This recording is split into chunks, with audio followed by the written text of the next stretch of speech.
u jitolbu. Jekk lejt tal-mulejn iċċelebraw hekk, jiġifieri bis-smieħ tal-kelma talla u biċ-ċelebrazzjoni tal-misteri tiegħu, aħna nkunu nistgħu li nissieħbu ma' Kristu fir-rebħ tiegħu fuq il-mewt u li ngħixu miegħu falla.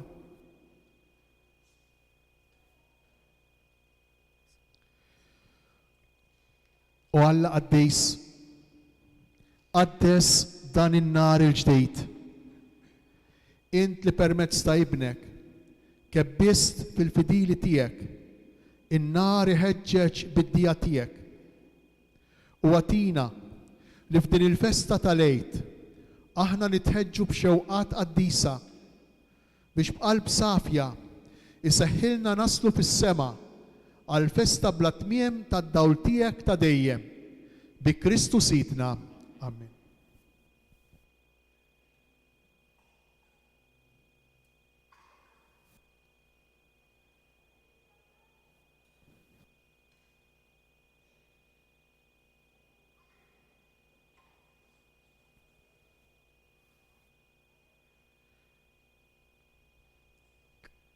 Kristu il-bieraħ u l-lum, il-bidu u t-tmiem, l-alfa u l-omega, tiegħu iż-żminijiet u l-eternità, lilu kull glorja u seta għal dejjem. Amen.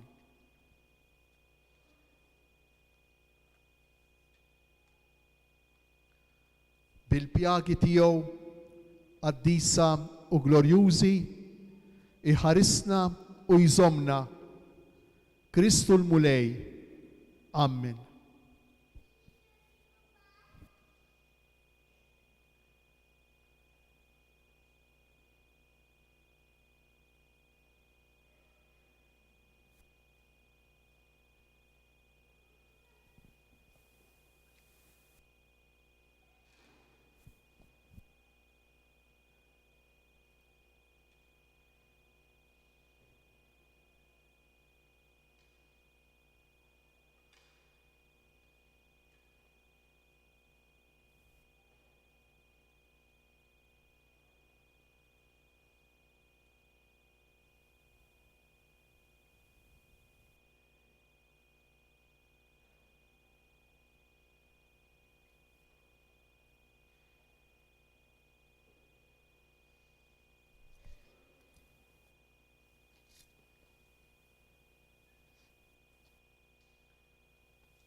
Id-dawl ta' Kristu li qam glorjuż mill-imwiet, mill-qalb u l-fema tagħna ikeċċi id-dlamijiet.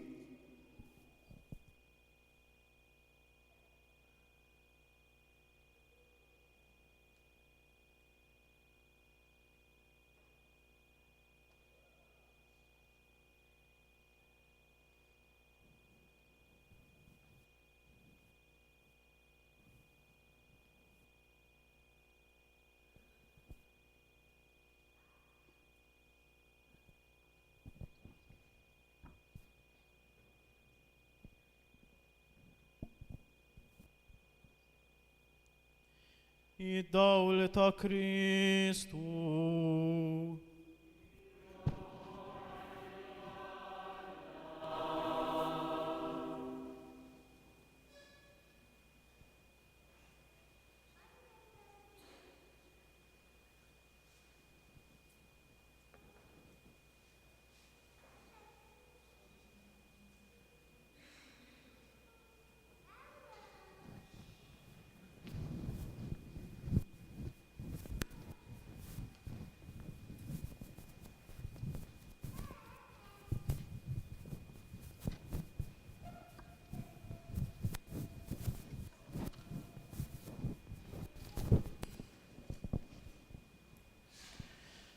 Id-dawl ta' Kristu.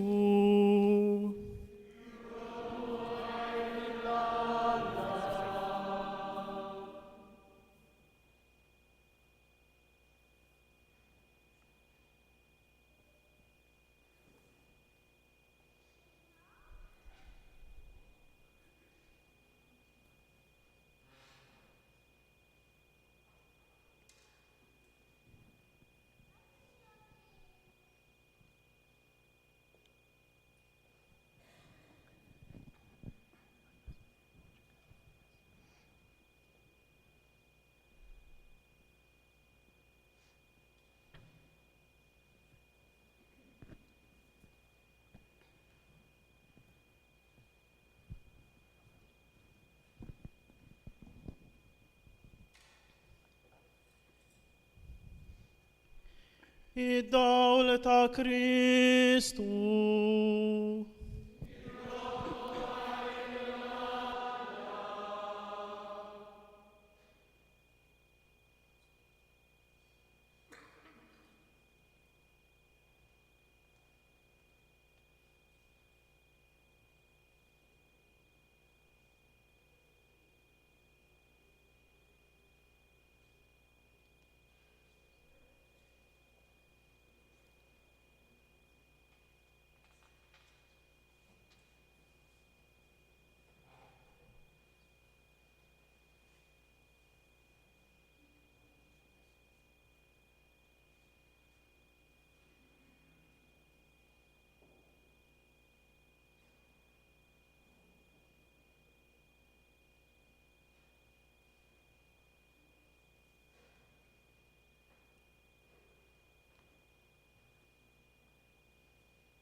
Nibqgħu bil-wieqfa. Issa se jitħabbrilna il-ferħ kbir tal-Għid li jixterret ma' kullimkien fid-dinja. L-innu li ser jitkanta l-Exultet li tfisser ifirħu fi ħafna kliem sabiħ u mimli tifsir li permezz tiegħu infaħru lil Alla għal dak li jagħmel magħna permezz tal-qawmien tal-mulej.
Jifirħu l-tajja tal-anġli في السماء يفرحوا العدية الله هادو tromba في salvazioni tana وتحبر ربحتا سلطان كبير تفرحوا كل أرض مملي أبدان الدولة العجب وفي الديات السلطان تديم هيرى في الهولين كله ليهلس متلميت لحكموه تفرحوا كلهم الكنيسة ماتسا كلهم زينة بالديات دولك سابيه وهايد والهتان تاداني التمبيو بلايات تفرحت البوبلو مجبور فيه وانتم هوت يزيس لنجبرتوا عن في الديات العجب تعدين الميشيلا ديسا نطلبكم بشفلمكن مياي انسيهو فونا اخنينا تعالى لي يستاكولوش وبحال ما قولي لي بلا ما يستهقلي اوجبو يلعني فلوردني تادياكني اكو كل لسه يمليني بالدولة يو هنتم سلحر التفهير تداني البلاندون المولي معكم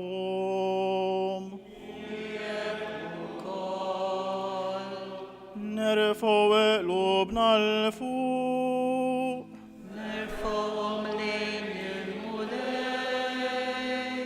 نزحي للمولاي على طانا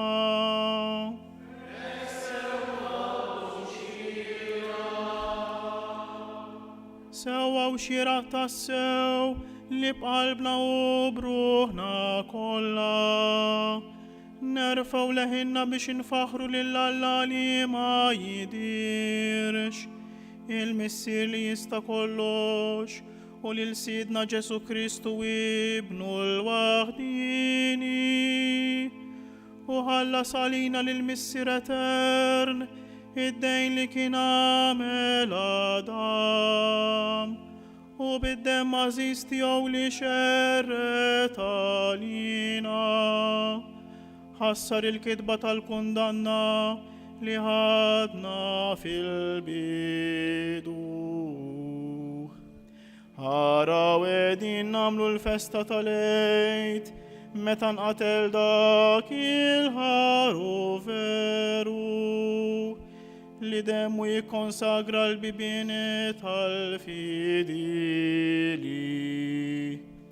دانو الليل في غزمينيلو انت خرجت المسريتنا وليت إسرائيل ملجيتو ووديتهم في الشيف من البحر الأساب دام الأول ليل لفيت كتشود لميت تادنو بيتنا permezz tal-kolonna tan-nar. Dan huwa l-lejl fih fid-dinja kollha min jemmen fi Kristu jaċċat kull rabta ħażina. Jeħles mid-dalma ta' dnubitu jikseb il-grazzja u jisseb mal-qadisin. Dan huwa l-lejl fih Kristu eret il-jasar tal-mewt u għam Rebbi fuq is-seta tal-ħażen. Xi ħnina tal-aġeb oġbok turi mana xi mħabba u żalima bħala biex tajt lill-ibnek stess għal-mewt ħalli tifdil il-min kien il-sir. Kem tassew ma setax inħarab id-dnub ta' dam biex tħassar bil-mewt ta' Kristu. Xieħtija kienet la darba stħaqila feddej kbir bħal dan. Jalla mela bil-misteru ta' dan il-lejl qaddis jinqeret il-ħażen titnaddaf kull ħtija. Jissaffa kull min waqaf id-dnub u jimtela bil-ferħ kull min mniket. Xlejl ta' bil-ħaħini meta l-ħwejjeġ tas-sema jingħadu ma tal-art. Dak li hu tal-Alla ma dak li hu tal-bniedem. Brat ta' ħajra l-grazzja ta' dan il-lejl il-qamelam jissir qaddis. L-offerta solenni ta' dan il-blandum mamul mix-xema tan-naħal. Din l-offerta qed tagħmililek il-Knisja mqazza permezz tal-ministri tagħha bħala sagrifiċċju ta' tifħireta fil-għaxija. Għalek mulejn tolbuk biex dan il-blandun ikkonsagrat f'ġismek. Jibqa' jered sal-aħħar bla eda id-dlamijiet ta' dan il-lejl. Jintilqu bħala fwieħa ħelwa quddiemek. ħajsir ħaġa waħda ma' dawlet tas-sema. Jalla l-kewba ta' filgħodu xin jisbaħ issibu għadu jabat. Dik il-kewba li qatt ma tgħib jiġifieri Kristu ibnek li meta mill-imwiet xeret id-dal wisli fuq il-bnedmin kollha.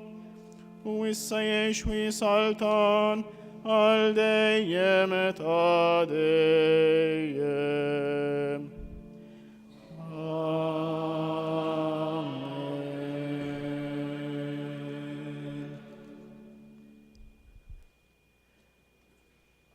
Noqogħdu bil-qiegħda u nitfu x-xemat li għandna f'idejna. Issa ser nagħtu bidu għall-liturġija tal-kelma ta' Alla.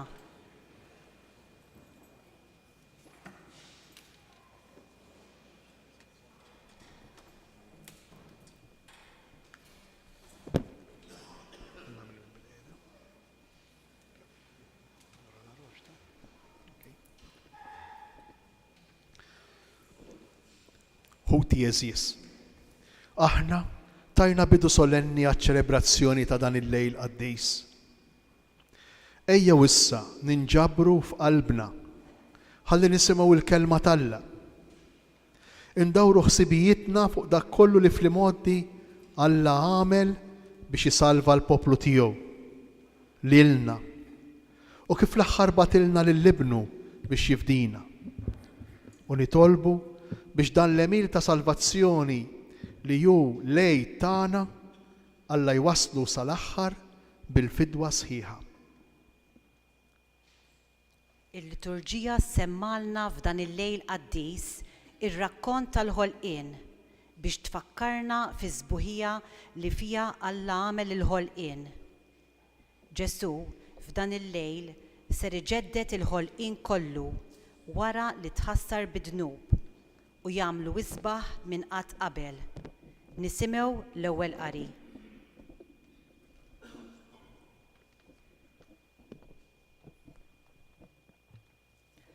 Qari mill-ktieb tal-Ġenesi. Fil-bidu Alla ħalaq is-sema u l-art u qal Alla: ħanamlu l-bniedem fuq is-sura u x-xbija tagħna u jaħkmu fuq il-ħut tal-baħar u fuq it-tajr tal-ajru, fuq il-bejjem tad-dar u fuq il-bejjem selvaġġi u fuq il-ħlejjaq li jitkaxkru fuq l-art. U Alla ħalaq il-bniedem fuq xbijietu, fuq xbijat Alla ħalqu, raġel u mara ħalaqhom u birikhom Alla u qalilhom. Nislu u oktru u imlew l-art u aħkmuha u saltnu fuq il-ħut tal-baħar u t-tajr tal-ajru u l-ħlejjaq kollha li jitkaxkru fuq l-art. U qal Alla, araw, jien tajtkom il-ħaxix kollu li jagħmel iż-żerrija fuq wiċċ l-art u s-siġar kollha li jagħmlu l-frod biż-żerrija. Dawn kollha jkunu għall-għajxin tagħkom. U l-bejjem kollha selvaġġi u t-tajr kollu tal-ajru u l-ħlejjaq kollha li jitkaxkru fl-art li fihom nifs il-ħajja, nagħtihom il-ħaxix kollu aħdar għall-għajxin tagħhom. U hekk sar. U ħares Alla lejn kull ma kien għamel. U wara kollox kien tajjeb ħafna. Il-kelma tal-mulej.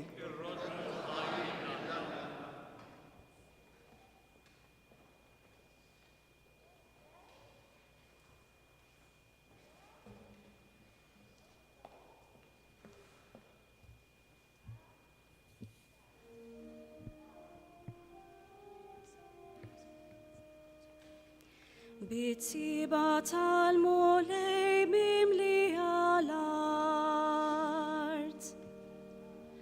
Bitziba tal-mulej mimli għal-art.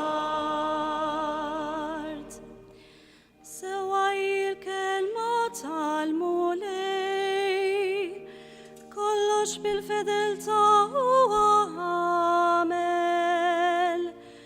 u jħobb id-drittu sewa, bitziba tal-mulej mimli għal-art. Bitziba tal-mulej mimli għal-art. Bil-kelma tal-mulej saru smewit u b'nifs fammu t-tizjin kollu taħħom. Bħal fġarra li l-mijiet ġabar u li bħragbar fimħazen. Bitziba tal-mulej mimli għal-art. In il-ġens li l-mulej u għallatiju, il-poplu li u għazel bwirtu, mill-oli tasmewit ħares il-mulej u jara l-bnet min kolla. Bitziba tal-mulej mimli għal-art. Ruħna tixxenna għal-mulej u l-għajnuna u it-tarka tagħna. Ħadd tkun mulej it-tjiba tiegħek fuqna kif fik it-tama tagħna. Bitziba tal-mulej mimli għal-art. Bitziba tal-mulej mimli għal-art. Inqumu bil-wieqfa.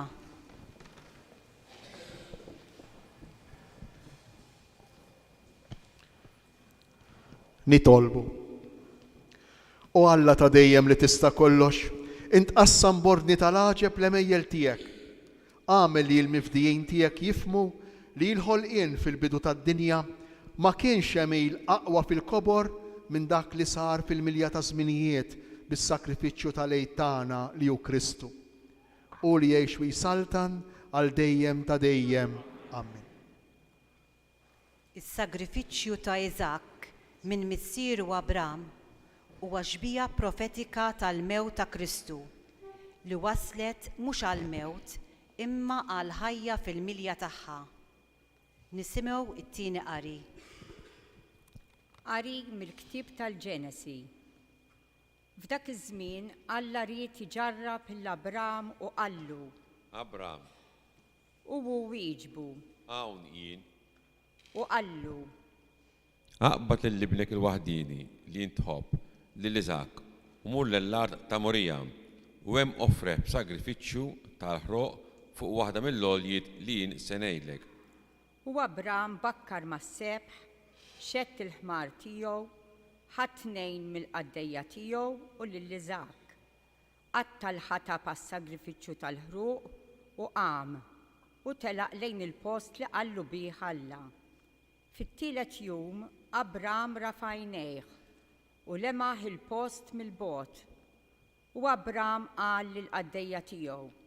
Oqgħodu hawn bil-ħmar u jien u ż-żgħażagħ immorru sa hemm u nagħtu qima u nerġgħu lura ħdejkom. U Abram qabad il-ħatab għas-sagrifiċċju, qabbih fuq Iżak ibnu, ħaf idejh in-nar u s-sikkina u telqu tnejn flimkien. U Iżak qal lill-Abram missieru. Missier, Dak wieġbu. Hawn jien ibni. U Iżak qallu. hawn huma n-nar u l-ħatab, fejn hu l-ħaruf għas-sagrifiċċju tal-ħruq. U Abram wieġbu. Alla jaħsebu għal ħaruf għas-sagrifiċċju ibni.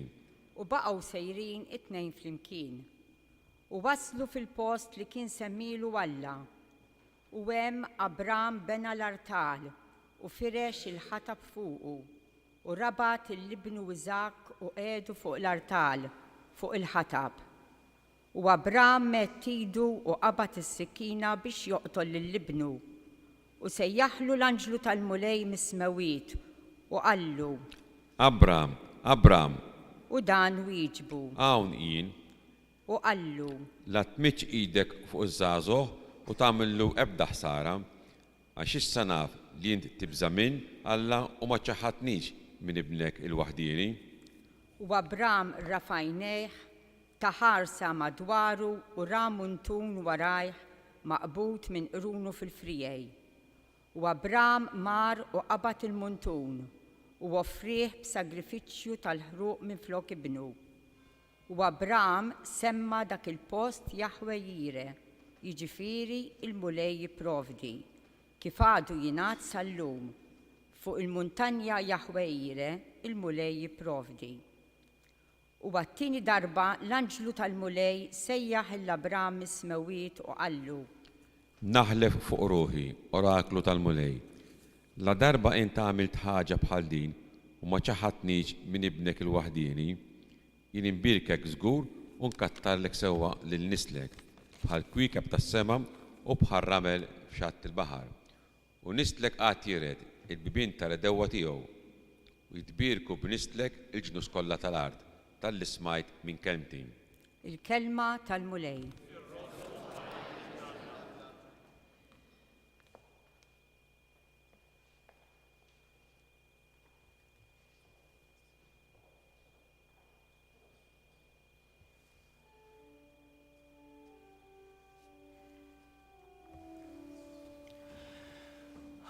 Ħarisni Alla għax fik jien nisken.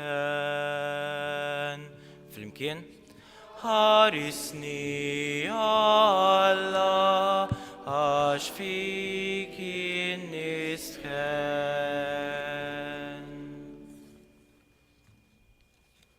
Mulej, inti s-sem tal-wirt wir-risq tiegħi, inti żżomm fidejk xortija. Inżomm il-mulej dejjem qudiemi għax bih fleminti qatt ma nitħarrek. Ħarisni Alla għax fik jien nistken. Ek tifraħ qalbi u titenna ruħi u ġismi wkoll jistrieħ fil-kwiet. Għax int ma titlaqnix fl-imwiet, ma tħallix il-maħbub tiegħek jara l-qabar. Ħarisni Alla għax fik jien nistken. Int tallimni triq tal-ħajja, hemm il-milja tal-ferħ quddiemek. hemm lax għal dejjem flemintek. Ħarisni Alla għax fik jien nisken. Ħarisni Alla għax fik jien nisken. Umu bil-wieqfa. Nitolbu. U Alla missier, inti xxerret il-grazzja tal-adozzjoni u tkattar mad-dinja kollha l-att tal-ulied skont il-weda tiegħek. Bil-misteru tal-għejt li l-qaddej tiegħek Abraham tagħmlu kif ħliftlu missier il-ġnus. Għati lill-popli tiegħek li jwieġbu kif jixraq għas-sejħa tiegħek bi Kristu Sidna. Amen. F'dan il-lejl ser niftakru fil-ħelsien tal-poplu ta' Alla mill-jasar tal-Eġittu u l-mogħdija mill-baħar tal-Qasam, għax dawn huma ġrajiet ta' salvazzjoni li jħabbru l-magħmudija. Nisimgħu t-tielet qari li jsib il-milja tiegħu fl-għanja ta' wlied Iżrael wara li ġew meħlusa mill-ilma. Qari mill-ktieb tal-Eżodu. F'dak iż-żmien il-mulej qal lil Mosè għax issejjaħ lili, għid lill-ulied Iżrael jerfgħu it-tinet tagħhom u jitilqu. U intol lill-ħatar tiegħek u mittidek fuq il-baħar u forqu. Ulied Iżrael imbagħad jaqsmu fin-niexef f'nofs il-baħar. U wara jiena nwebbes il-qalb tal-Eġizzjani biex jgħaddu warajkom u nuri l-glorja tiegħi permezz tal-Farawn u l-eżerċitu tiegħu kollu bil-karrijiet u r-rikkieba tiegħu. U imbagħad ikunu jafu l-Eġizzjani li jiena il-mulej meta nuri l-glorja tiegħi permezz tal-Farawn bil-karrijiet u r-rikkieba tiegħu. U imbagħad l-anġlu ta' Alla li kien mixi quddiem it-tinet ta' Iżrael telaq u mar warajhom u l-kolonna ta' sħab minn quddiemhom marret għadet warajhom u ġiet bejn it-tinet tal-Eġizzjani u t-tinet ta' Iżrael. Kien hemm isħaba u idlam u għadda l-lejl bla ma ħadd minnhom seta' jersaq wieħed lejn l-ieħor. Mosè mett idu fuq il-baħar u l-mulej reġġa' lura l-baħar briħ qawwi mill-vant matul il-lejl kollu, il-baħar ix-xotta u l-ilmijiet inferqu. U imbagħad ulied Iżrael daħlu fin-niexef f'nofs il-baħar. L-ilmijiet kienu għalihom qishom ħitan fuq il-lemin u fuq ix-xelluk. L-Eġizzjani marru warajhom u daħlu f'nofs il-baħar, iż-żwiemel kollha tal-Farawn, il-karrijiet u r-rikkieba tiegħu. Fis-sara ta' filgħodu, il-mulej minn ġol kolonna tan-nar u s-sħaba xeħed ħarsa fuq it-tinet tal-Eġizzjani u ħarbathom u xekkel ir-roti tagħhom u bit-tbatija setgħu imexxuhom. U imbagħad l-Eġizzjani bdew jgħidu, ħanaħarbu minn quddiem Iżrael għaliex il-mulej qiegħed jiġġieled kontra l-Eġizzjani. Il-mulej qal lil Mosè, mittidek fuq il-baħar u l-ilma jerġa' lura fuq l-Eġizzjani bil-karrijiet u r-rikkieba tagħhom. U Mosè mett idu fuq il-baħar u ma sbieħ il-jum il-baħar raġa' lura fejn kien qabel u l-Eġizzjani huma u jaħarbu sabu ruhom fih. Hekk il-mulej gerbibhom f'nofs l-ilma. L-ilmijiet reġgħu lura u għarqu l-karrijiet u r-rikkieba tal-eżerċitu kollha tal-Farawn li kienu ġejjin warajhom fil-baħar. Anqas wieħed ma baqa' minnhom u ulied Iżrael għaddew fin-niexef f'nofs il-baħar u l-ilmijiet kienu għalihom bħal ħitan, wieħed fuq il-lemin u l-ieħor fuq ix-xelluk. Dakinhar il-mulej salva lill-Iżrael minn id l-Eġizzjani u Iżrael ra l-Eġizzjani mejta fuq xatt il-baħar. Ra Iżrael kull ma għamel il-mulej lill-Eġizzjani bil-qawwa ta' driegħu u beża l-poplu mill-mulej u emmen fil-mulej u f'Mosè il-qaddej tiegħu. Imbagħad Mosè flimkien ma' ulied Iżrael għandna dillanja lill-mulej u qalu.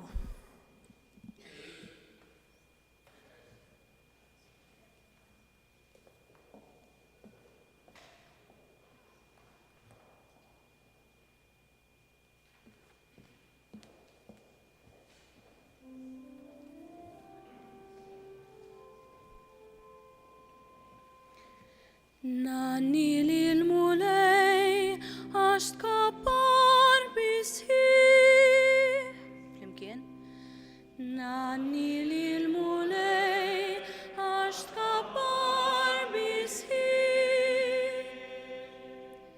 Nanni lil mulej għax tkabbar bisħiħ. Zwimel u rikiba waddaba mill-bahar.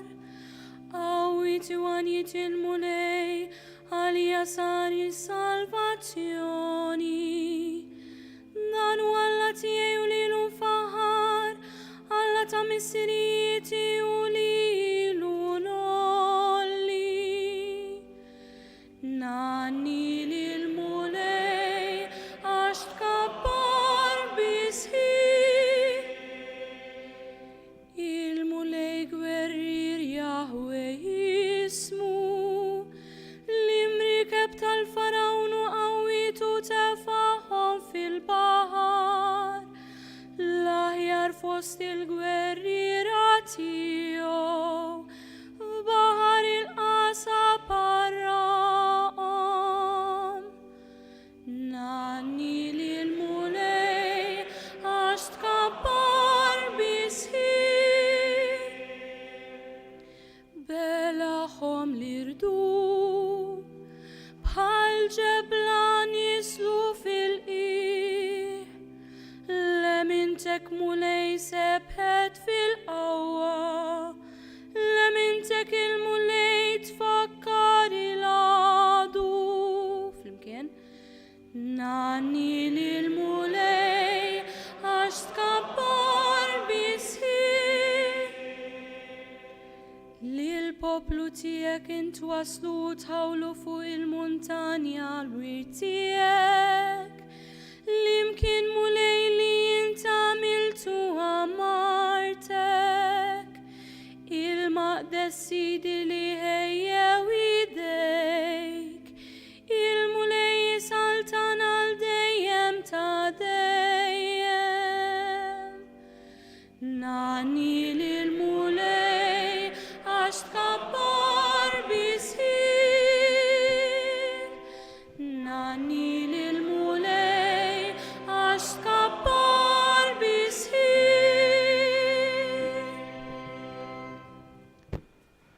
Nitolbu. O Alla, fid-dawl tal-patt il-ġdejt, int fissirtilna l-eġubijiet li għamilt mal-poplu tiegħek fil-patt il-qadim. U rejtna kif il-baħar tal-qasab u għaxbija tal-fonti tal-Mamudija. U kif il-poplu ta' Izrael meħlus mill-jasar tal-farawn u għadel misterjuż tal-poplu nisrani. Għat il-virtu tal-fidi l-ġnus kollha biex jiksbu l-privileġġi tal-poplu mażul tiegħek tal-imoddi u jitnislu mill-ġdejt bl-Ispirtu Santu bi Kristu Sidna. Amen.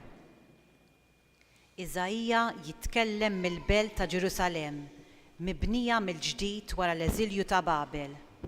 Din iġbija tal-Knisja, il-poplu ta' Alla, li wara li xerred bid-dnub, reġa' nġabar familja waħda.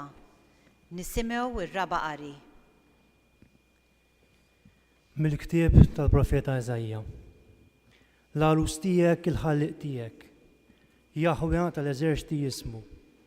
Il-feddej tiegħek il-qaddis Iżrael, Alla tal-art kollha jissejjaħ.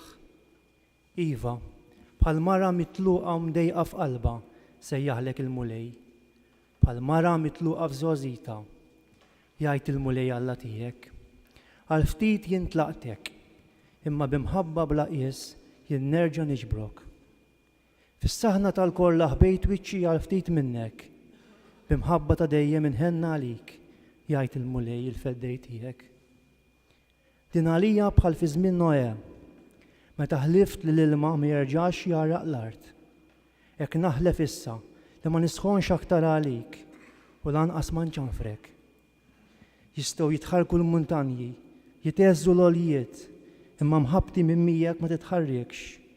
U s-slim tal-patt tiegħi ma jiteżżis, jgħid il-mulej li ħenna għalik. Ma'kusa, imħabta mill-irwiefen mara bla faraġġ, jiena nqiegħed il-ġebel tiegħek fl-ifjentajn u l-pedamenti tiegħek biż-żafir. Nagħmel l-amberżuni tas-swarek tar-rubini u bbiebek tal-karbunkli u d-dawra tas-swar tal-ħaġar prezzjuż u liedek il-koll ikunu malma mill-mulej. Kbira ikun ġid u liedek, fuq sis il-ġustizza titwaqqaf, il-bot mit-takis. Għax m'għandekx minn xi stibża u l-bot mit-welwir għax ma jersaqx lejk. Jekk jaħbtu għalik, ma jkunx minni, min jaħbat għalik jaqa' quddiemek. Il-kelma tal-mulej.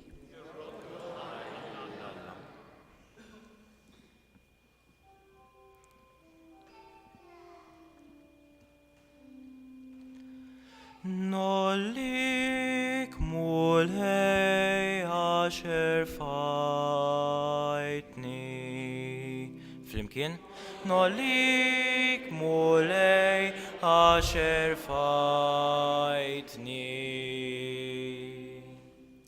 Nollik mulej għaxer fajtni u ma ferraħx l-dewwa tiegħi bija. Mulej, tellajt li mill-mewt lir-ruħi, ħlistni minn fost dawk li jinżlu fil-ħofra. Nollik mulej għaxer fajtni. Għannu lil-mulej ħbib tiegħu, faħru l-isem imqaddes tiegħu, għax ftit iddum is-saħna tiegħu, iżda omor sħiħ l-imħabba tiegħu. Fil-għaxija jidħol il-biki, fil-għodu jidwi l-għajat ta' ferħ. Nollik mulej għaxer fajtni. Ismani, mulej uħenna għalija, kun mulej l-għajnuna tiegħi, inbdilt fi sfin l-għali tiegħi, mulej għalla tiegħi, infaħrek għal dejjem. Nollik mulej għaxer fajtni. Nollik mulej għaxer fajtni.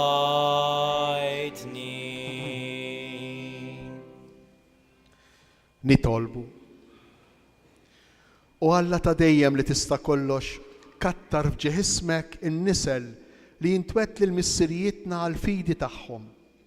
Żid lat tawliet il-weda bl-adozzjoni qaddisa biex il-Knisja tara li ġa seħħet biċċa kbira minn dak li l-qaddisin tal-imoddi emnu li żgur kellu jseħħ il-qudiem bi Kristu Sidna. Amen. Il-profeta Iżajja jagħmel sejħa mqanqla biex noqorbu ħalli nieħdu sehem fis-salvazzjoni li kisbilna Kristu. Din hija stedina li qed terġa' ssir lilna llum waqt din iċ-ċelebrazzjoni tal-Għid tal-Mulej. Nisimgħu il-ħames qari.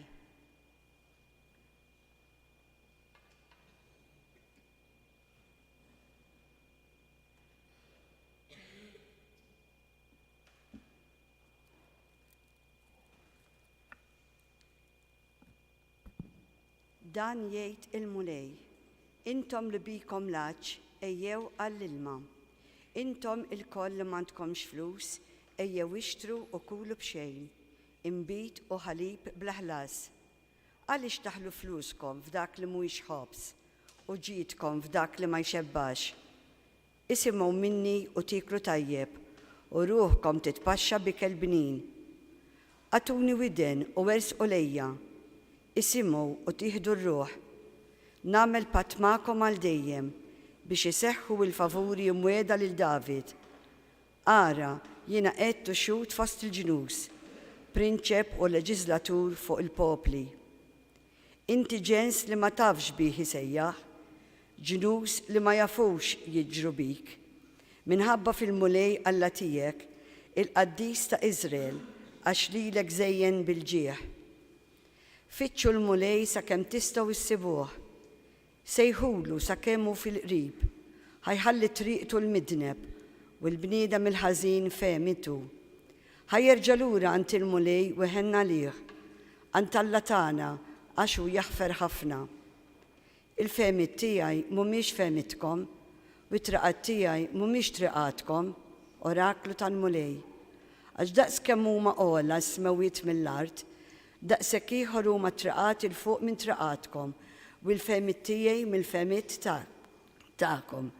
Palma x-xita u s-silġ jinżlu mis-smewwiet u ma jerġawx lura ninġew bla ma jsaqqu l-art, imma jġeluha tnissel u tnibbet u tagħti ż-żerrija lil min jiżra u l-ħobs lil min jiekol, hekk jiġri minn kelmti, hija toħroġ minn fommi u ma terġax lura vojta, imma tagħmel dak li jogħġob lili u ittemm dak li nkumbatta tagħmel. Il-kelma tal-mulej.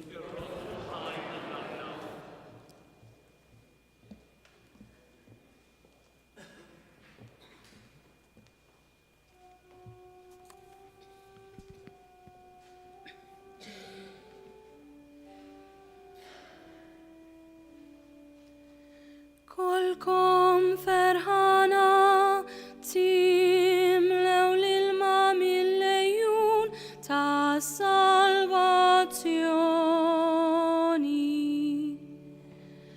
Kolkom ferħana timlew l-ilma mill-lejjun ta' salvazzjoni.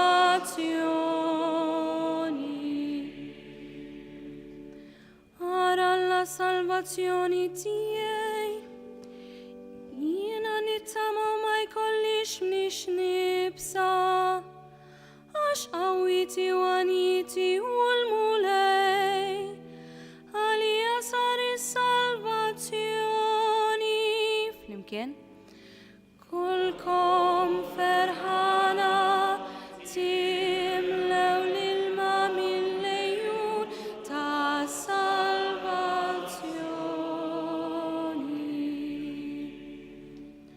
Kolkom ferħana timlew l-ilma mill-lejjun ta' salvazzjoni. Roddu ħajl il-mulej sejħu ismu, għarfu l-ġnus l-emejjel tiegħu, xandru l-ismu għafiloli. Kolkom ferħana timlew l-ilma mill-lejjun ta' salvazzjoni.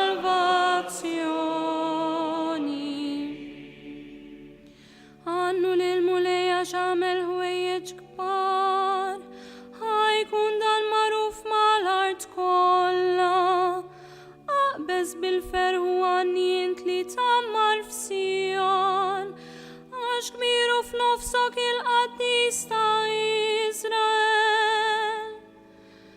Kolkom ferħana timlew l-ilma mill-lejjun ta' salvazzjoni.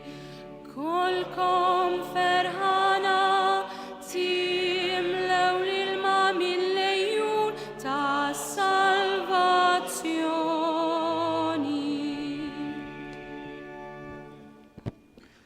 Nitolbu. O Alla ta' dejjem li tista' kollox, int waħdek it-tama tad-dinja. B'fomm il-profeti tiegħek ħabbart minn qabel il-ġrajja tas-salvazzjoni li qed isseħħ illum.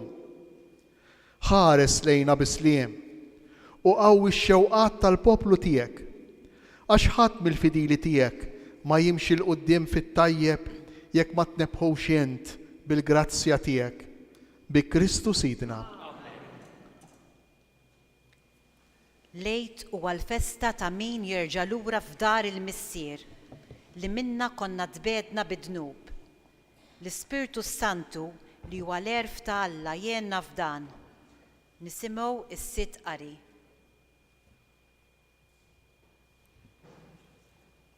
Qari mill-ktieb tal-profeta Baruk. Isma' Iżrael il-kmandamenti tal-ħajja, għatu widen tal-mulerf. Għala Iżrael, għala tinsab fard l-edewwa tiegħek, għala qiegħed tixjieħ fard barranija, għala inti mniġġes mal-mejtin madud fost dawk li jinżlu f'qiegħ l-art, int twarrabt mill-lajn tal-erf, li kieku mxejt fi triq ta' Alla kont tkun tgħix fi sliem għal dejjem.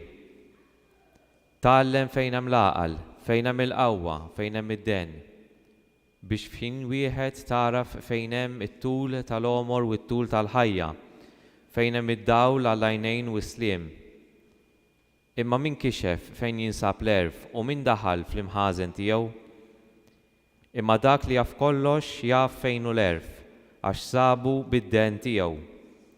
Dak li ħejja l-art għal dejjem li jimlija bil-bejjem li jimxu fl-art u li jibat id-dawl u dan imur isejjaħlu u jisma' minnu imriet. Jiddu l-kwieke passisa f'posthom kollhom ferħana u jsejħilhom u huma jwieġbu hawn aħna. Jiddu ferħana għal dawk li jagħmilhom. Dan hu Alla tagħna, ħadd ma joqgħod ħdejh. U sab it-triq kollha tal-erf u taħ lil Ġakob il-qaddej tiegħu u lil Iżrael il-maħbub tiegħu. Imbagħad dan l-erf der fid-dinja u għammar fost il-bnedmin. U ktieb il-kmandamenti ta' Alla u l-liġi li tibqa' għal dejjem kull min iħarsu jgħix u dawk li ħalluh imutu. Erġa' lura Ġakob u l-erf. Imxi lejn id-dija ta' dawlu. Titlaqx il-glorja tiegħek lil ħadd ieħor lanqas ġieħek lil ġens barrani. Ħini aħna Iżrael, għax dak li joġob lil Alla kien marraf lilna. Il-kelma tal-mulej.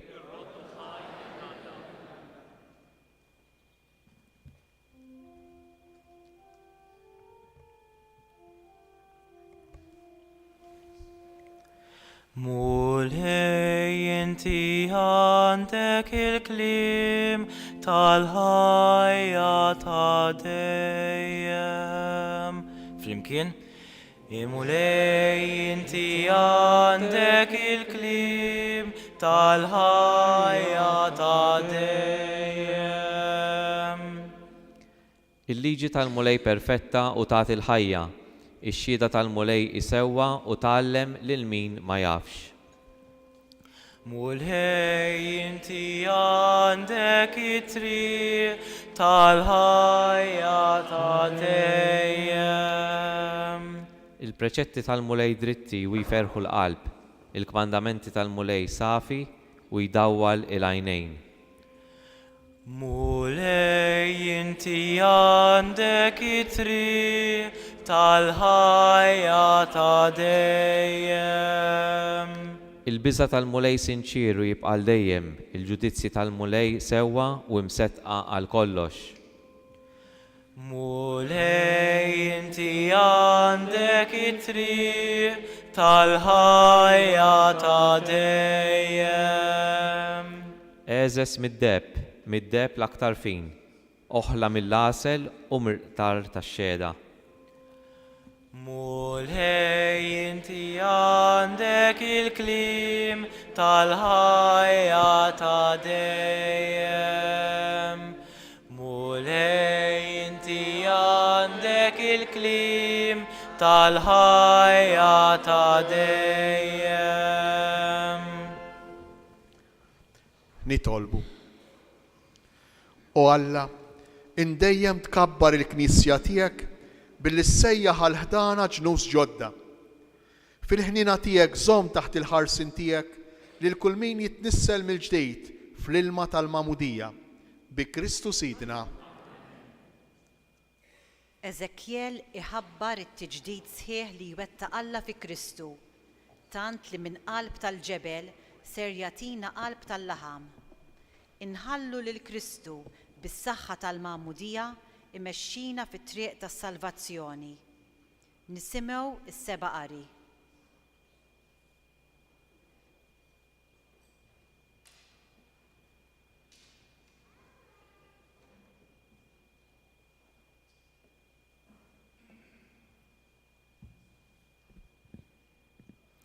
Qari mill-ktieb tal-profeta Eżekjel.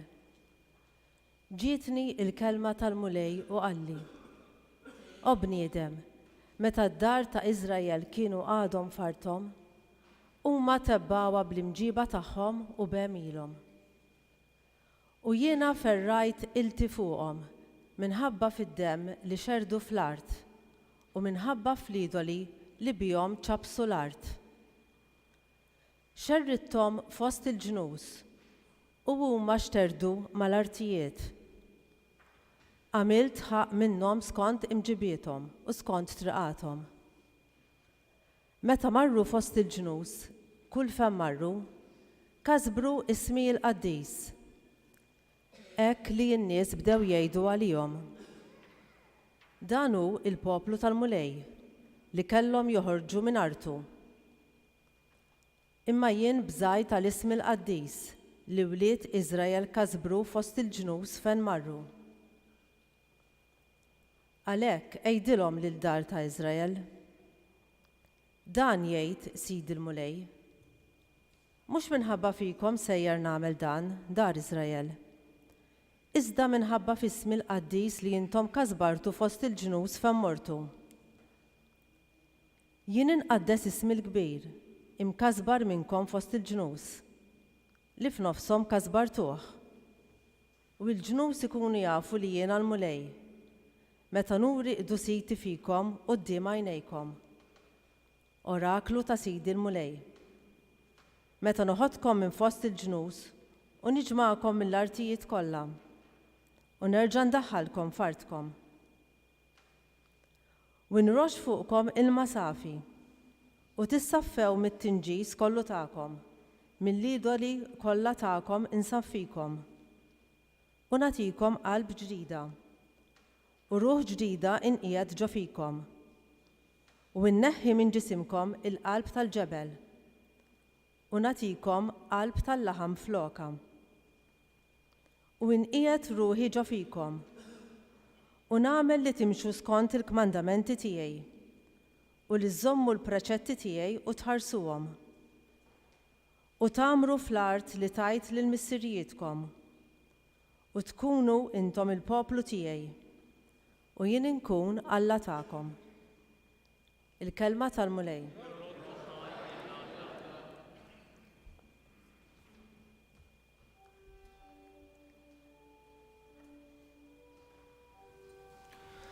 Oħloq fija qalb safja, o Alla.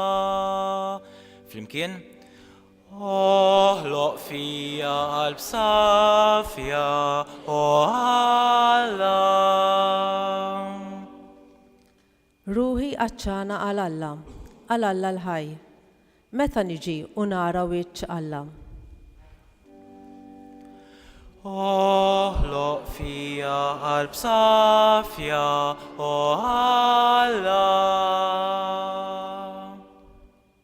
Kif kont nimxi lejn it-tabernaklu tas-sebħ sad-dar ta' Alla, fostajta ta' ferħ u tarat il-ħajr, qalb folla ferħana. Oħloq fija qalb safja, o Alla. Ibgħat id-dawl tiegħek u s-sewwa tiegħek huma jmexxuni, iwasluni sal-għolja mqazza tiegħek u sal-erejjex tiegħek. Oħloq fija qalb safja, o Alla. U nidħol ħdejn l-artal ta' Alla, ħdejn Alla, ferħ u għena tiegħi, u nrodlok ħajr biċ-ċetra, o Alla, Alla tiegħi. Oħloq fija qalb safja, o Alla. Oħloq fija qalb safja, o Alla. Nqumu bil-wieqfa. Nitolbu. O Alla ta' dejjem li tista' kollox, iqaf magħna. Aħna u niċċelebraw il-misteri tat-tieba kbira tiegħek li inti turina. Sawwa bl-ispirtu tiegħek tal-adozzjoni biex taħlaq mill-ġdid lil popli l-ġodda li ser jitnislulek mill-fonti tal-Mamudija. U bil-qawwa tiegħek wettaq dak li ser nagħmlu aħna għaddejja umli tiegħek. B'Ġesu Kristu Sidna li hu l-bidu ta' kollox u li jgħix u jsaltan għal dejjem ta' dejjem. Amen. Gloria lill-Alla fil-oli ta' smewit.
nitolbu. O Alla inti ddawwal dan il-lejl iżjed qaddis bis-seb tal-qawmin tal-mulej mill-imwiet.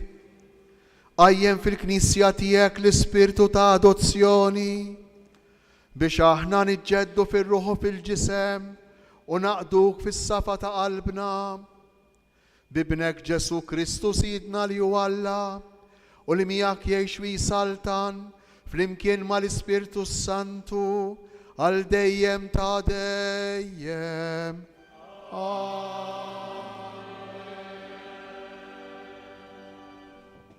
San Pawl iħabbrilna li l-Magħmudija għaqditna ma' Kristu li miet u rxoxta u daħlitna fil-misteru tiegħu ta' salvazzjoni u ta' rabta ma' Alla.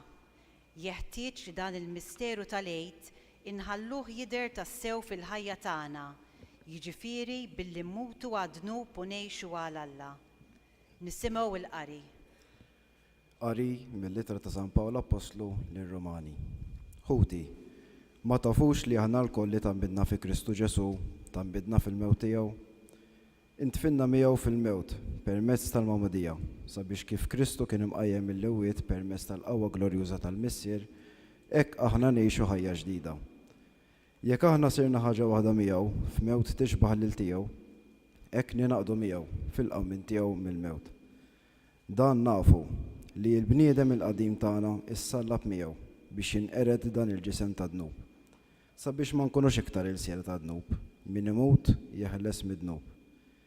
Jekk aħna mitna ma' Kristu, nemmnu wkoll li qed ngħixu ma' Kristu, nafu li Kristu qam mill-imwiet u ma jmutx aktar, il-mewt ma għadix taħkem fuqu. U li miet darba għal dejjem għad-dnub u issa li qiegħed jgħix għal Alla. Hekk ukoll intom għandkom tqisu lilkom infuskom mejtin għad-dnub, iżda ħajjin għal Alla fi Kristu Ġesu. Il-kelma tal-mulej. Inqumu bil-wieqfa għal kant solenni li għall-40 jum ilna mċaħdin minna. Ħajjitwi dan il-kant u jħabbar ma' kullimkien il-qawmien għal ħajja l-ġdida li kisbilna Kristu. Wara jitħabbrilna l-Vanġelu tal-qawmien tal-mulej skont l-Evanġelista San Mattew.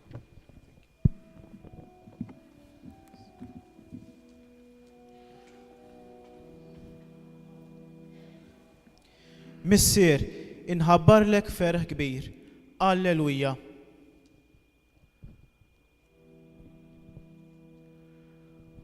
Alleluja, alleluja, alleluja.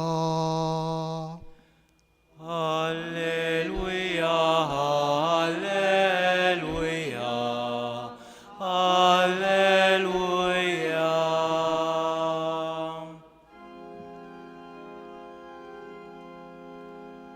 Alleluja, alleluja, alleluja. Alleluja, alleluja, alleluja. Alleluja, alleluja, alleluja. Alleluja, alleluja, alleluja.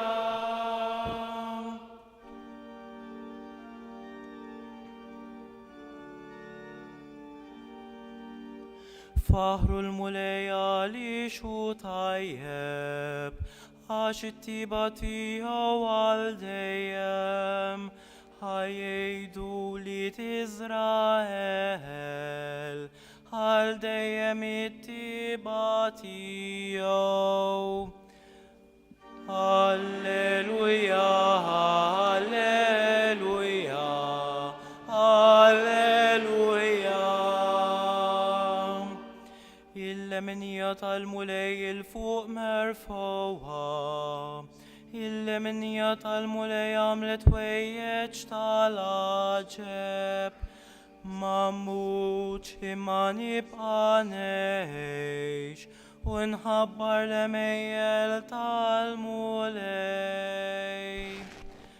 هللويا هللويا هللويا. الجبلة لورب البنية صارت الجبلة الشوكة بالصحة المولي سهدان حاجة العجب فعينينا. هللويا هللويا هللويا هللويا هللويا هللويا.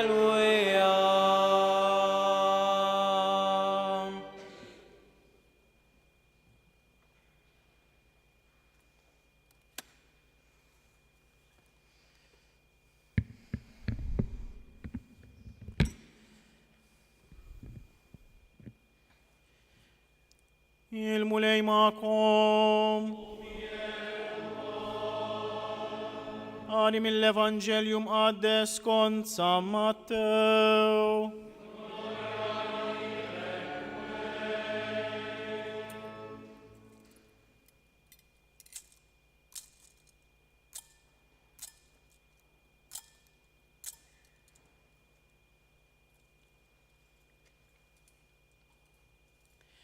متى عدى السبت مزرني tal-ewwel jum tal-ġimgħa Marja ta' Magda u Marja l-oħra marru jaraw il-qabar. Wara inħasset teżiża kbira għax niżel anġlu tal-mulej mis-sema u resa igerbeb il-ġebla u għad bil-qeda fuqha. Id-dera tiegħu kienet bħal berqa, il-bisu sar abjad bħas-silġ. Bil-biża tiegħu l-assisa qabdithom roda u saru qishom mejtin. Iżda l-anġlu qabatu qal lin-nisa tibżgħu xejn għax jiena naf li qegħdin tfittxu lil Ġesu li kien imsallab. Mhuwiex hawn għaliex qam kif kien qal. Ejja waraw il-post fejn kien qiegħed u morru malajr ngħidu lid-dixxipli tiegħu mill-imwiet. Waraw huwa sejjer il-Galilja qabilkom taraw hemmhekk. Araw għedtulkom. Dawk telqu malajr minn ħdejn il-qabar kollhom biżgħu ferħ kbir u marru jiġru jagħtu l-aħbar lid-dixxipli tiegħu. Wara iltaqa' magħhom Ġesu u qalilhom jislim għalikom. Huma resqu lejh, qabdulu riġlejh u nixteħtu quddiemu. Imbagħad Ġesu qalilhom tibżgħu xejn, morru waslu l-aħbar lil-ħuti biex jitilqu lejn il-Galilja li jarawni hemmhekk. Il-kelma tal-mulej.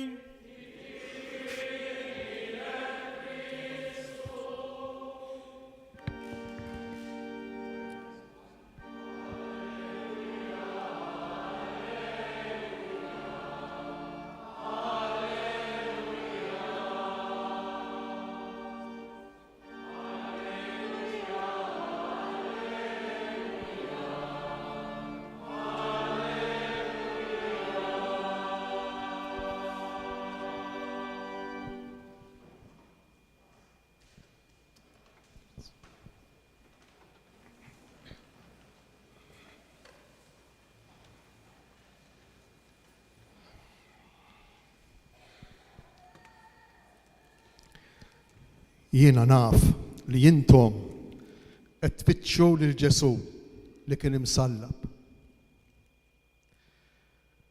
Din l-affermazzjoni li jagħmel l-anġlu li niżel mis-sema totta lina l-lejla. Aħna qegħdin hawn għax nixtiequ niltaqgħu ma' Ġesu. Hekk jew le. Imma din ix-xewqa tagħna dak li jesprimi l-anġlu l-lejla għalina ngħixuha kull mument tal-ħajja tagħna. Jekk aħna nixtiequ ftit saħħa, jekk aħna nixtiequ li jkollna relazzjonijiet tajbin, jekk aħna nixtiequ li jkollna l-paċi fil-qalb, jekk aħna nixtiequ li nkunu kuntenti, dawn ix-xewqat kollha mhumiex għajr. Ix-xewqa li mhix ċara li għandna li niltaqgħu mal-persuna ta' Ġesu. Għax hu biss jista' verament jagħtina dak li l-qalb tagħna tixtieq. U din nagħmlu esperjenza tagħha anki fil-ħajja tagħna ta' kuljum. Kemm il-darba nsibu ruħna inkwetati jew mdejqin u għal-mument ninsew li aħna mdejqin u inkwetati u mmorru niklu xi ħaġa, forsi xi ħaġa tal-ħelu biex timlilna lil qalbna aktar mill l-istonku tagħna. Ma jiġrilkomx hekk? Il-psikoloġi jgħidu li min iħobb ħafna ċikkulata għax ikun jixtieq li jkun maħbub, ikun jixtieq l-affett, ħafna affettività. Hekk jgħidu l-psikoloġisti u x'veri jew le ma nafx. Imma allura veru li aħna fil-verità nkunu nfittxu l-persuna ta' Ġesu fil-verità.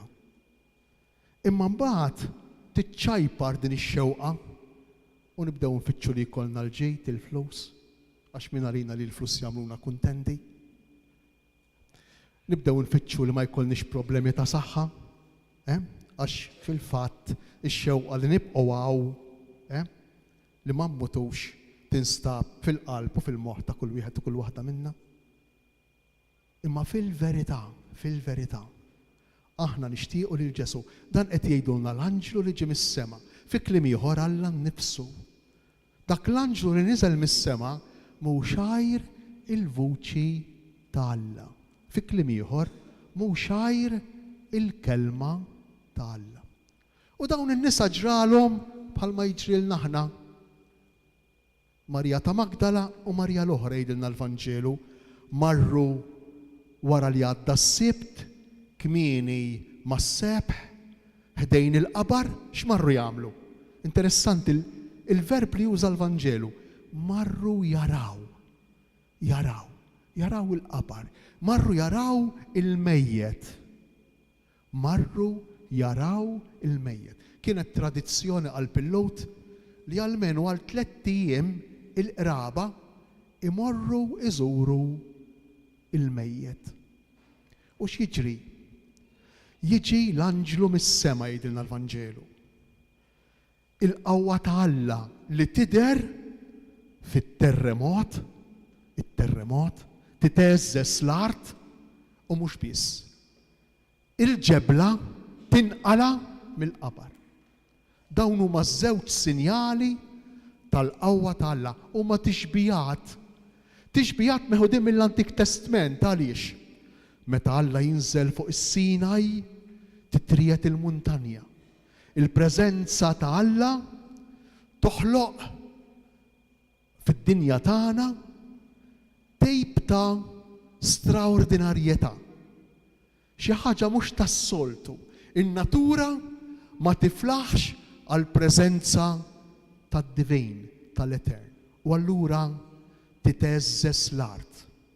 Imma din l-art li trid titeżżes il-lejla mhix tant l-art ta' Ġerusalemm illi sfortunatament medda f'dawn il-ġranet minn konflitti magħmulin mill-bnedmin, mhux mill-preżenza, mis-sinjal tal-preżenza ta' Alla. Imma l-art li trid titeżżes u l-ġebla li trid tinqala l-lejla Tafu minn fejn? Minn ġol qalb tagħna. Minn ġol qalb tagħna. Biex niltaqgħu mal-persuna ta' Ġesu ħaj, għax ħafna drabi aħna wkoll, kull wieħed u kull waħda minna għadna nfittxu lil Ġesu mejjed. Ħanġibilkom eżempju sempliċi, ħafna. Fil-ġranet li għaddew 5 ix-xirka u l-bieraħ il-ġimgħa l-kbira kien hawn nies id-doppju tal-jaw il-lejla. Għalfejn dan? Għax aħna iggerjati, aħna maġunin, magħmulin illi il-ħajja tispiċċa mal-mewt. U allura sakemm Ġesu imut, sakemm narawh imċappas kollu dem, sakemm naraw ħibati, hemmhekk kollox sew. Hemmhekk qegħdin miegħu. Imma meta niġu biex nagħmlu l-qabża, meta niġu biex naqilgħu il-ġebla tal-qabar, mhux mill-qabar ta' Ġerusalem, imma mill-qabar ta' qalbna, hemmhekk ridu verament terremot. Hemmhekk għandna bżonn verament ta' teżżiża kbira. Il-Vanġelu tal-lum aktar milli qiegħed jirrakkonta x'ġara dakinhar, fil-fatt l-Evanġelisti l-erba' li huma jirrakkontaw il-qawmin b'mod differenti. L-erba' li huma b'mod differenti. Il-ġrajja waħda l-qawmin ta' Ġesu, imma l-koll kemm huma mbagħad il-mod ta' kif jiddeskrivuh huwa diversif, jiddiversifika, differenti minn wieħed għal ieħor. Għax l-iskop tagħhom mhux tant li jirrakkontaw ġrajja li diġà kienu konvinti minna, ċerti minna kollha kemm huma, imma l-iskop tagħhom kien li min qiegħed jismagħhom aħna, għax aħna qegħdin nisimgħu nagħmlu esperjenza tal-laqgħa tagħna ma' Kristu ħaj. U biex nagħmlu din il-laqgħa tagħna ma' Kristu ħaj għal San Mattew, trid issir teżżiża fina li nittamaw li l-lejla dan il-lejl jagħmel biex nibdew nemmnu tassew fl-irxoxt.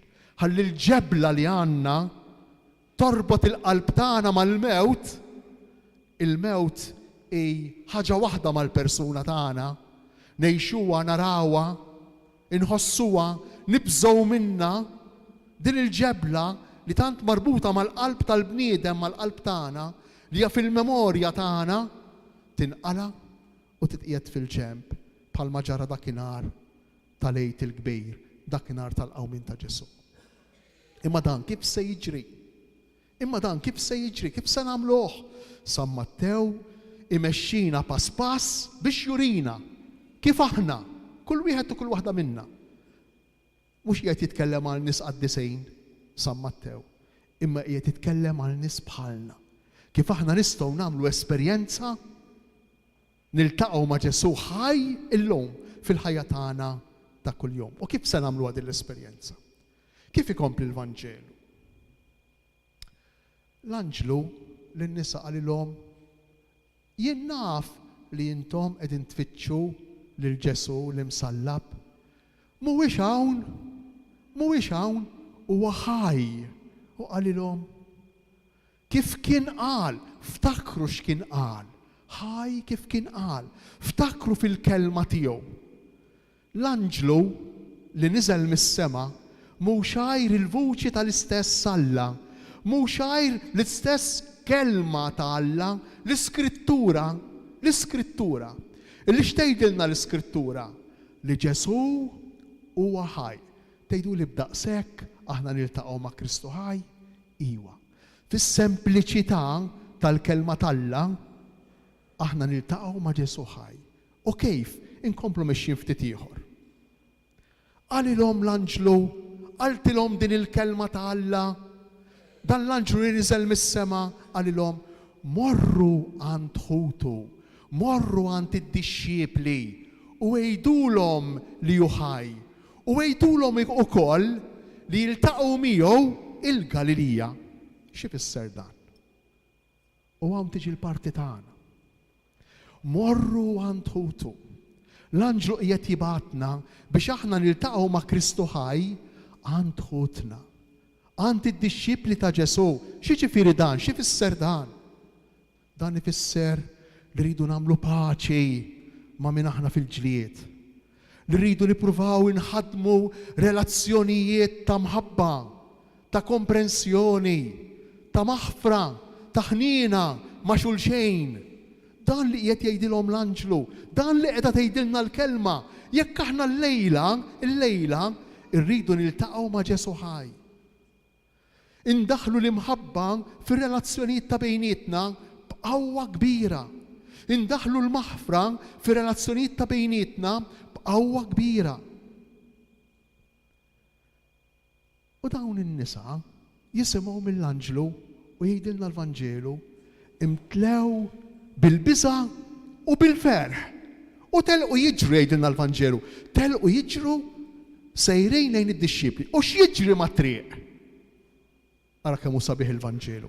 X'jiġri huma sejrejn jiġru lejn id-dixxipli, jiltaqgħu ma' Ġesu. Jiltaqgħu ma' Ġesu. U Ġesu jgħidilhom ifirħu. Fil-Vanġelu qiegħda slim għalikom, però qiegħda ħajrete. Ifirħu, jgħidilhom Ġesu. Xi fisser dan? Ifisser li jekk jien immur għandija u nipprova nħobbu, jekk jien nipprova ngħix f'komunità, f'komunjoni, ma' nies li ngħix magħhom, ma' nies li naħdem magħhom, se jkolli esperjenza se niltaqa' jien ukoll ma' Ġesu ħaj. U din hija verità, din hija esperjenza li aħna nistgħu nagħmlu u jien ċert li kollha kemm aħna darba jew oħra għamilna. Kollha kemm aħna xi darba jew oħra għamilna esperjenza tal-paċi tal-qalb, tal-ferħ, meta ħfirna, meta ħabbejna, meta nsejna l-weġat, meta kellna ħnina minn xi ħadd, meta aċċettajna lil xulxejn bid-difetti tagħna. Għamilna esperjenza ta' għena, ta' ħajja, ta' Kristu rxoxt li mod ieħor ma tagħmilix. Qed taraw San Mattew x'irid jgħidilna li minn barra li qiegħed jirrakkonta storja, però qiegħed jirrakkonta l-ħajja tagħna, dak li jiġri lilna u interessanti. Għax Ġesu meta jiltaqa' ma' dawn in-nisa x'jgħidilhom? Erġgħu morru waraw il-Vanġelu, għandkom il-Vanġelu ta' San Mattew. Kulħadd għandu dan il-Vanġelu għax qassamnieh iktar kmieni din is-sena. Kapitlu 28. Ġesu jgħid l-istess kliem li qal l-anġlu lin-nisa. L-istess kliem. Morru għand ħuti, għand id-dixxiepli u jgħidulhom li jiena rxuxtat. Imma jgħidulhom ukoll biex jistennewni fil-Galilija. L-istess kliem tal-anġlu. X'irid jgħidilna San Mattew? Li meta aħna nisemgħu il-kelma tal-Alla, meta aħna nippruvaw inwettquha, qegħdin nisimgħu lil Ġesu ħaj u fl-istess waqt qed nagħmlu esperjenza ta' Ġesu ħaj. Qegħdin niltaqgħu miegħu. Noqgħdu naqra attenti ta' għaliex? Għax aħna għandna idea tal-qawmin mill-mewt li hija ftit żballata ta' biex ma ngħidx żbaljata għal kollox. Għaliex żbaljata? Għax aħna għandna idea tal-qawmin mill-mewt tar-riżurezzjoni, għandna idea li iktar marbuta ma' rianimazzjoni ta' katavru. Jiġifieri dan kien mejjed u reġa' qam u ġie bniedem normali bħalma kien qabel. Dak Lazzru ġralu hekk, rianimazzjoni ta' katavru. Il-qawmin mill-mewt mhix rianimazzjoni ta' katavru. U għalhekk jista' jkun li forsi l-istatwi tagħna kultant jiżvijawna. Għax żgur li Ġesu ma derx fl-istess sembjanzi tal-ġisem li kellu qabel. Reġa' għal-ħajja dak li kien qabel dak li miet. Le, mhux hekk il-qawmin mill-mewt. Mhux hekk l-irxoxt. Ġesu ħaj. Tgħiduli bil-fors ma narawx l-istess kemm nixtiequ narawh kieku bl-istess kif kien bħalma kien jgħix meta kien fl-art imqazza fl-art ta' Iżrael. Mhux se jiġi hekk Ġesu ġo nofsna, serħu raskom. Mhux se jiġi għattek Ġesu, għax il-qawmin mill-mewt mhux rianimazzjoni ta' katavru. Mhux dak li miet jerġa' jieħu l-ħajja, le, imma il-ħajja glorjuża bil-ġisem glorjuż, dak li hemm jistenna lilek, lili lil kull wieħed u kull waħda minna. U allura bir-raġun ngħidu li Ġesu rxoxt u nħossu l-preżenza tiegħu meta hemm l-imħabba fil-komunità, almenu dan hu l-iskop ta' San Mattew. Dan hu il-mod kif San Mattew jiddeskrivi l-irxoxt b'mod prattiku konkret. U jgħidilhom morru l-Galilija. X'jiġifieri tmur il-Galilija? X'għamel il-Galilija Ġesu? Il-parti l-kbira tal-Vanġelu ta' San Mattew tiżvolġi ruħha fil-Galilija. Hemmhekk waqaf it-12 Hemmhekk għallem lid-dixxipli tiegħu, hemmhekk kien hemm il-komunità ta' dawk li jemmnu, ta' dawk li mxew warajh fi kliem ieħor, jiġifieri morru l-Galilija. Erġgħu semgħu, erġgħu għejxu, erġgħu għamlu l-esperjenza tal-Vanġelu ta' San Mattew. Aqraw il-Vanġelu, isma' l-Vanġelu. U kull darba li aħna nisimgħu l-Vanġelu, kull darba li aħna mmorru għand ħutna u nippruvaw ngħixuh, dawk li jitimgħu lil minu bil-ġuħ, dawk li jisqu lil minu bil-għaġġ, il-Vanġelu ta' San Mattew, dawk li jagħmlu karità, dawk li jgħinu, kull darba nagħmlu esperjenza ta' Kristu ħaj. U kull darba din l-esperjenza issir dejjem iktar ċara, dejjem iktar ħajja. U nibdew ngħidu iwa aħna ltqajna miegħu tassew. Il-Magħmudija fejn tidħol hawnhekk? Dalwaqt iċċelebraw il-Magħmudija ta' Sem, jekk Alla jrid il-lejla. Bil-Magħmudija Ġesu innifsu, Alla nnifsu bil-qawwa tal-Ispirtu tiegħu jaqla din il-ġebla minn fuq qalbna. Jaqlaħħa din il-blata u jgħidilna isma' emmnu fil-qawmin mill-mewt, emmnu li jinirxu xtat, emmnu li l-Magħmudija minna nfisha l-mewt tal-bniedem il-qadejm, dawk l-Eġizzjani li ġew mirduma fil-baħar. Emmnu, però aħna u xek, aħna mbagħad bl-inerzja tagħna il-blata toġobna hemmhekk fuq il-qabar. U aħna mmutu wara l-mewt jispiċċa kollox. Immutu. U allura mbagħad bil-fors bħas-soldati jew se nisemgħu għada das-soldati l-importanti l-flus. Għallulhom ntukom il-flus u jgħidu li ġew flus. Għalmejn il-ħajja tiegħu, jekk il-ħajja tagħna hija hawnhekk biss, il-flus siru l-iktar ħaġa importanti, siru Alla u xek, jisiru l-iktar Alla li aħna nispiċċaw skjavi tiegħu u l-iktar Alla li naduraw. Bil-fors. U m'hemmx tagħm oħra, m'hemmx ħajja oħra aħjar minn dik li jkollok ħafna flus. Ejjew nitolbu lill-Mulej biex jagħtina l-Ispirtu tiegħu l-lejla f'dan lejt din l-aħbar sabiħa ta' Kristu x'ixtaq. Ejjew aħna wkoll naqelgħu u nerġgħu naqelgħu il-blata illi tendenzjalment sikwit impoġġu fuq il-qabar ta' qalbna, konvinti li mal-mewt jispiċċa kollox.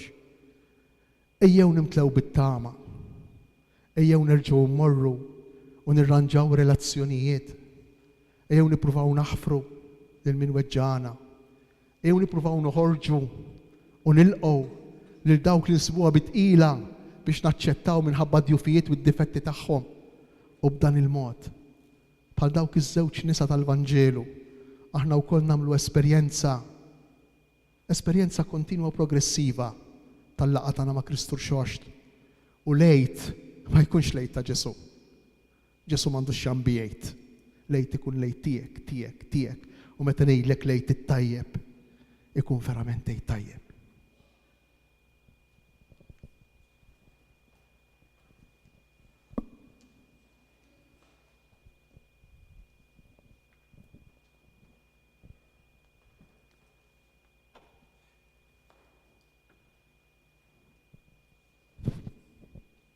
Issa ser nagħtu bidu għal-liturġija tal-Magħmudija bil-kant tal-litanija tal-Qaddisin li matula ser jitressaq l-ilma li jitqiegħed fil-fonti tal-Magħmudija li huwa l-ġuf tal-Knisja li fih jitnislu wulied ġodda. Wara jitbierek l-ilma li fih ser jitgħammed il-katekumeni flimkien ma' trabi matul dawn il-50 jum tal-għid u li bih is-saċerdot ser ibierek lil djarna fit-tberik ta' żmien il-għid.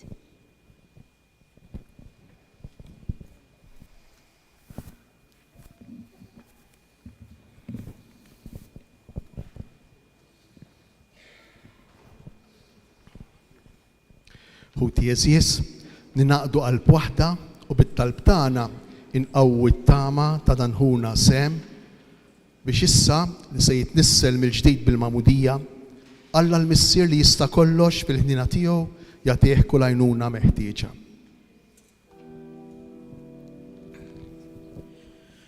Mulej ħnina.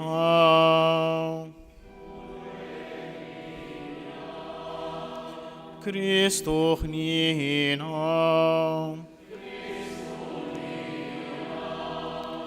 Mulej ħnina.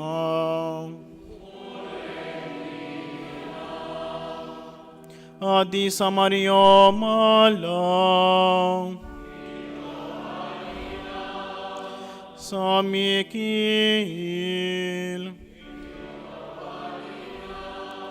Angeli Addisa Allah. San Juan Battista. San Joseph.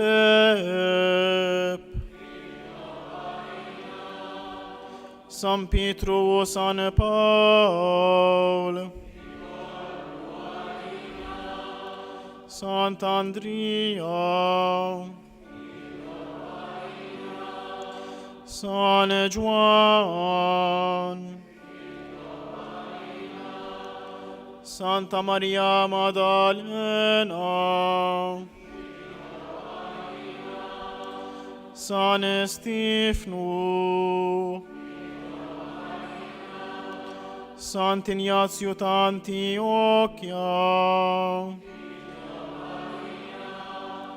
San Laurent. Santa Perpetua o Santa Felicita. Santa Agnese. Sant'Ursula. San Gregor.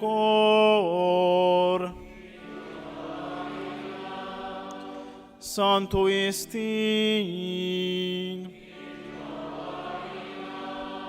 Sant'Atanasio. San Basilio. San Martin.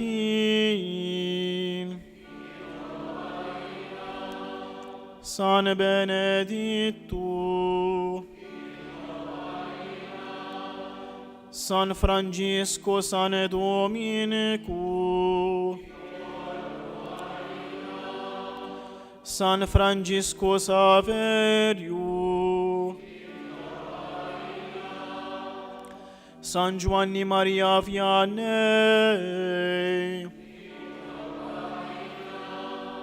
San George Preca. Santa Catarina da Siena. Santa Teresa da Gesù.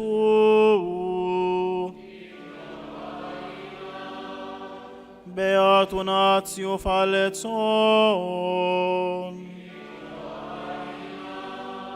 Beata Deodata Pisani. Addis incollata alla. Urihni namana.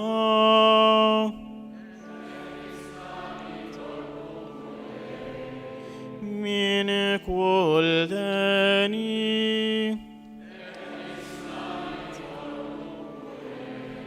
Min kuldnup.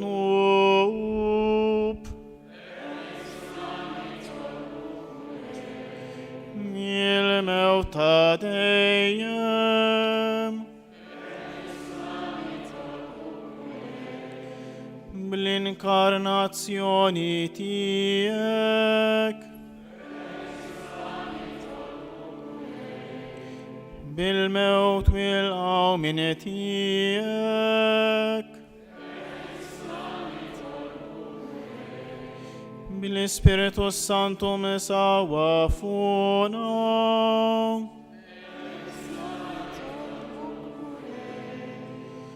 للعميد نبين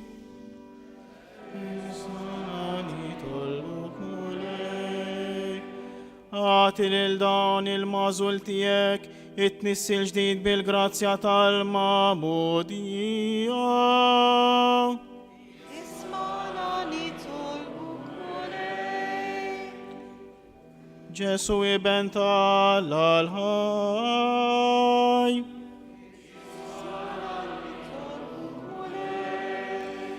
Christu ismana.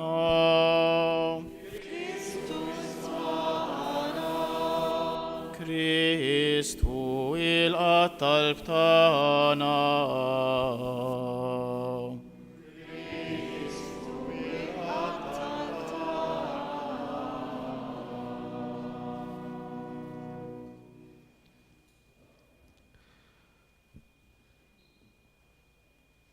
U Alla, awwa li ma narawiex blajnejn tal-ġisem, intamel leġubijiet bis-sagramenti tiegħek.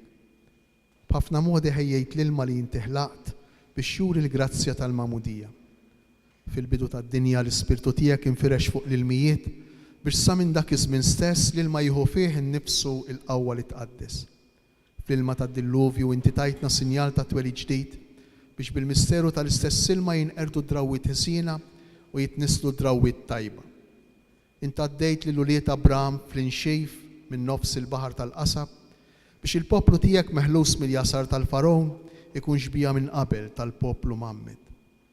Ibnek Ġesu Kristu wara l-mamudija tiegħu minn Ġwanni fl-ilma tal-Ġordan kien ikkonsagrat minnek bl-Ispirtu Santu waqt li kien imdendel fuq is-salib, ħareġ minn ġenbu ilma mħallat bid-demm u wara li qam mill-imwiet ordna lid-dixxipli tiegħu u qalilhom morru u għalmu l-ġnus kollha u għamduhom fl-isem tal-Missier u tal-Iben u tal-Ispirtu Santu.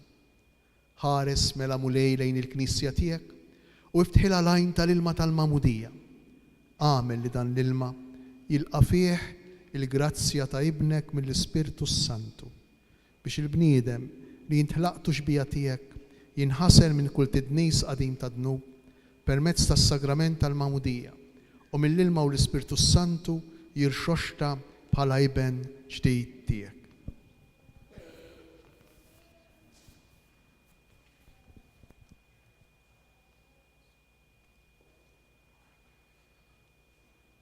Nitolbuk mulej biex il-qawwa tal-Ispirtu Santu permezz ta' ibnek Ġesu Kristu tinżel fl-ilma ta' dan il-fonti biex daw kollha li bil-mamudija jindifnu fil-mewt ma' Kristu iqumu miegħu għal ħajja ġdida bi Kristu Sidna.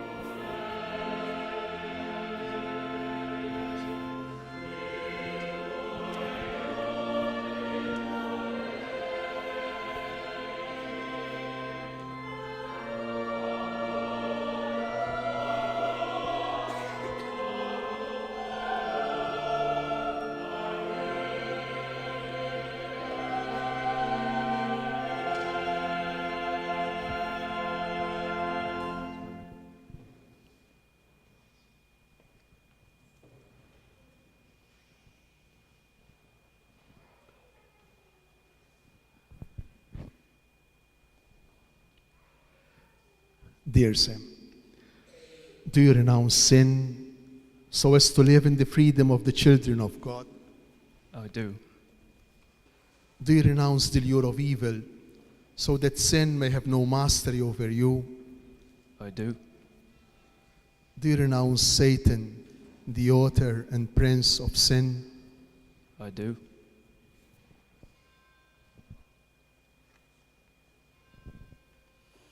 Do you believe in God, the Father Almighty, creator of heaven and earth? I do. Do you believe in Jesus Christ, his only Son, our Lord, who was conceived by the Holy Spirit, born of the Virgin Mary, suffered death and was buried, rose again from the dead, and is seated at the right hand of the Father? I do.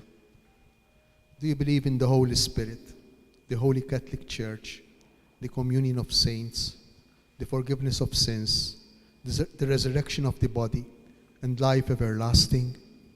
I do.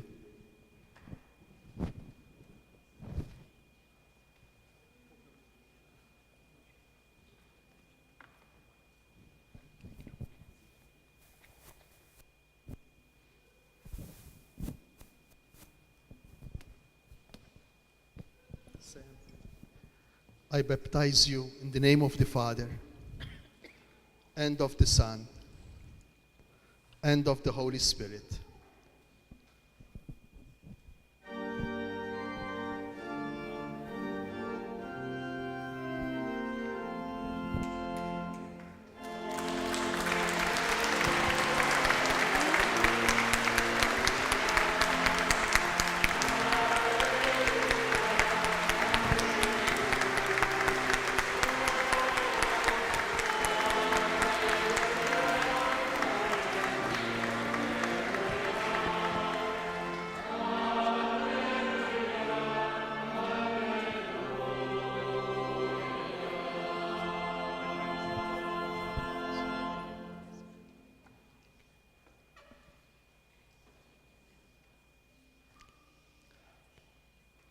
Sam, you have become a new creation and have clothed yourself in Christ.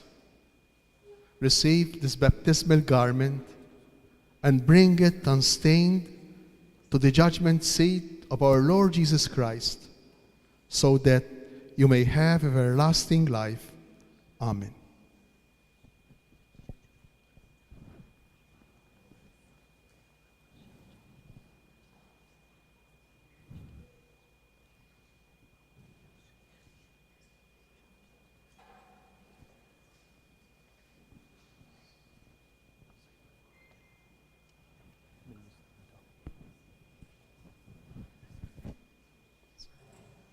Nancy, please come forward to give to the newly baptized the light of Christ.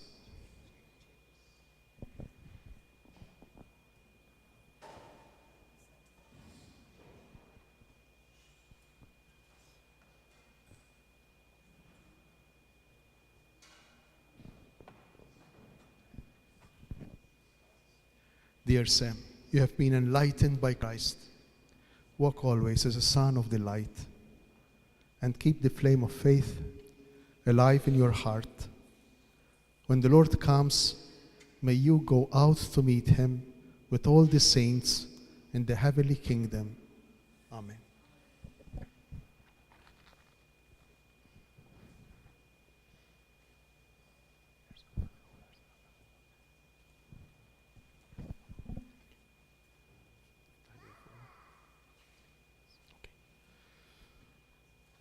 My dear newly baptized, born again in Christ by baptism, you have become a member of Christ and of his priestly people.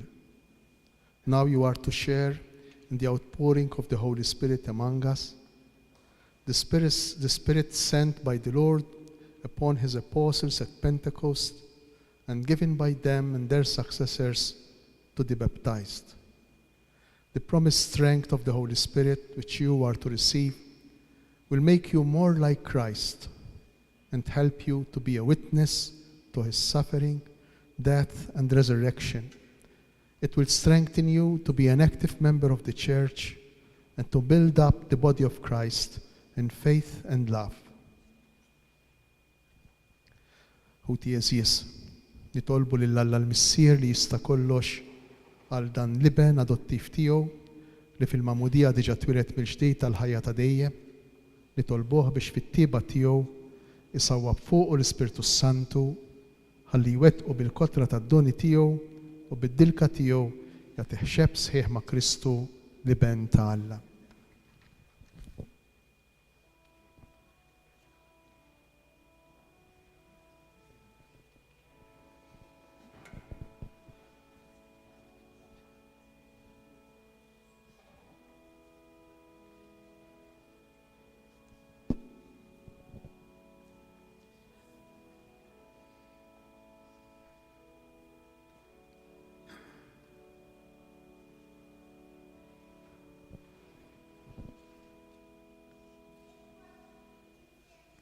Almighty God, Father of our Lord Jesus Christ, who brought this your servant to new birth by water and the Holy Spirit, freeing him from sin.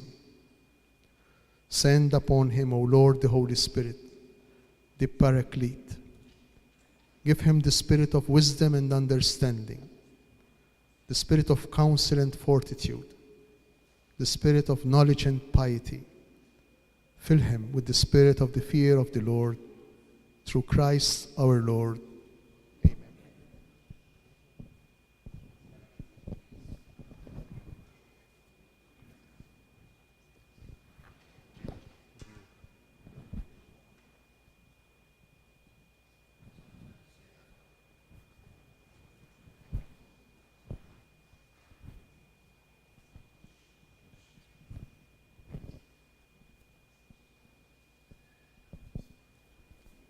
Sam, be sealed with the gift of the Holy Spirit.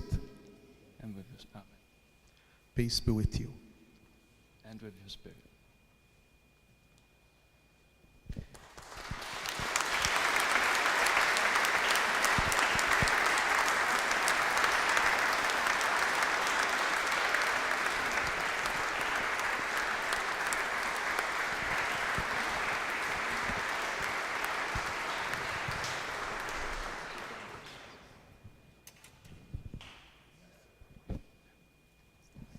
Nerġgħu nixelu x-xema tagħna mill-blandun biex inġeddu l-wedijiet li għamilna fil-magħmudija tagħna. U wara iċ-ċelebrant ser jgħaddi u jroxx l-ilma fuq kulħadd waqt li nagħmlu fuqna s-sinjal tas-salib.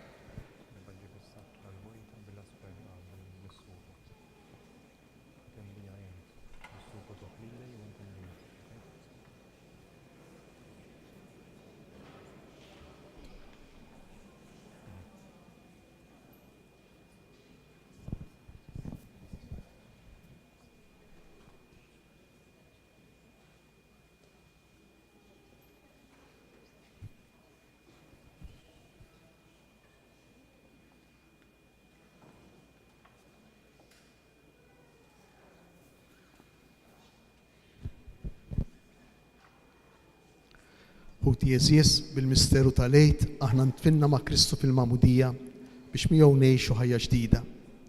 Issa li temmejna tħejja tagħna matul ir-Randan imqaddes, ejjew inġeddu l-wedijiet tal-magħmudija tagħna li bihom darba ċħadna lix-xitan u l-emil kollu tiegħu u tajna kelma sħiħa lill-Alla li naqdu lilu fil-Knisja Mqazza Kattolika.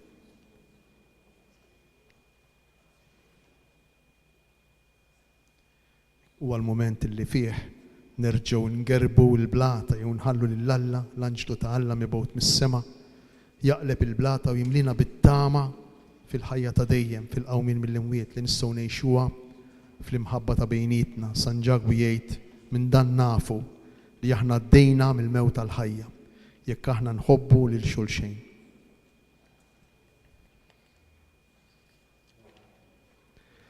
Għalhekk tiċħdu lix-xitan, tiċħdu l-emil kollu tiegħu, tiċħdu tlellejx xbieraħ kollu tiegħu,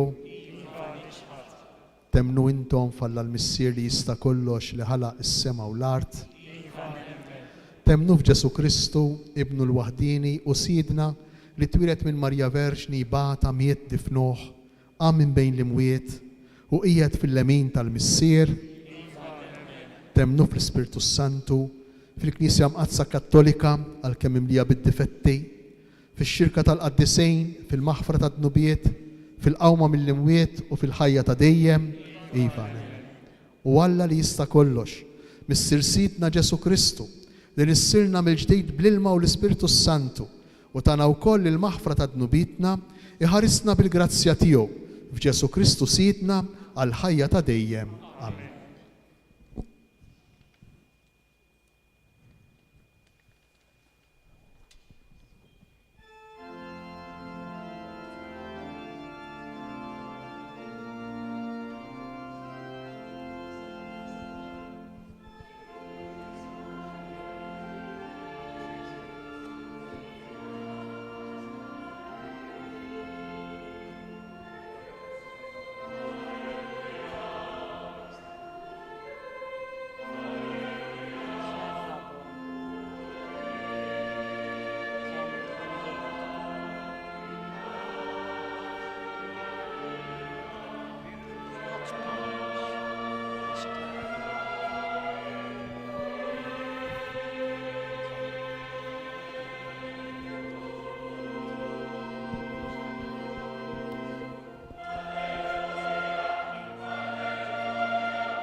nistgħu nitfgħu x-xema.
Jitolbu ħuti biex is-sagrifiċċju tiegħi u tagħkom ikun joġob l-Alla l-Missier li jista' kollox.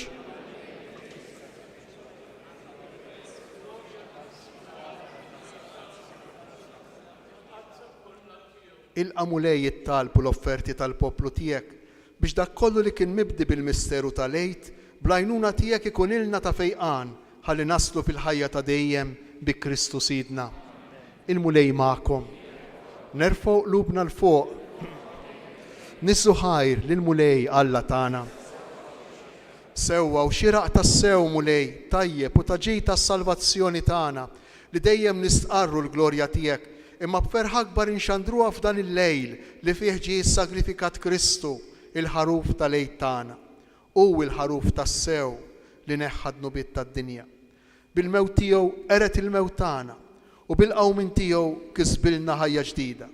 Għalhekk f'dan il-ferħ tal-għejd imxerret ma' kullimkien fid-dinja il-bnedmin kollha jimtlew bilena u l-qawwiet tas-sema mas-setat tal-anġli jinsġulek innu ta' glorja u bla eda itennulek.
Għaddis tas-sewient mulej u jistħoqlok it-tifħir tal-ħolqien kollu għax bibnek Ġesu Kristu Sidna u bil-qawwa tal-Ispirtu Santu inti tagħti l-ħajja kollox tqaddes u tibqa' dejjem tiġbor għalik poplu biex mintuħ ix-xemx sanżula issirlek offerta safja. Għalhekk mulej ġejna quddiemek dawn l-offerti biex ikunu konsagrati lilek. Miċċo kontana nitolbuk qaddisom l-Ispirtu tiegħek biex isiru il-ġisem u d-dem ta' ibnek Ġesu Kristu Sidna li bik mandament tiegħu qegħdin niċċelebraw dan il-misteru. Għax hu fil-lejl li fih ingħata lina ħal ħobs radlek il-ħajr birek qasam tali d-dixxipli tiegħu u qal ħudu u kulu il-koll minn dan, għax dan huwa ġismi li jingħata għalikom.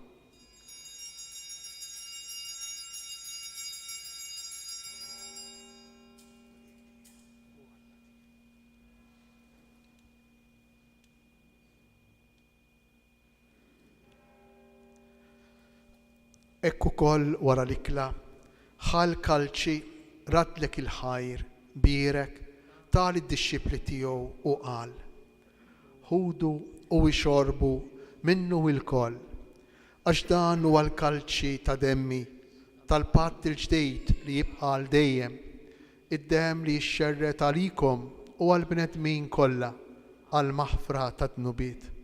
Għamlu dan b'tifkira tiegħi.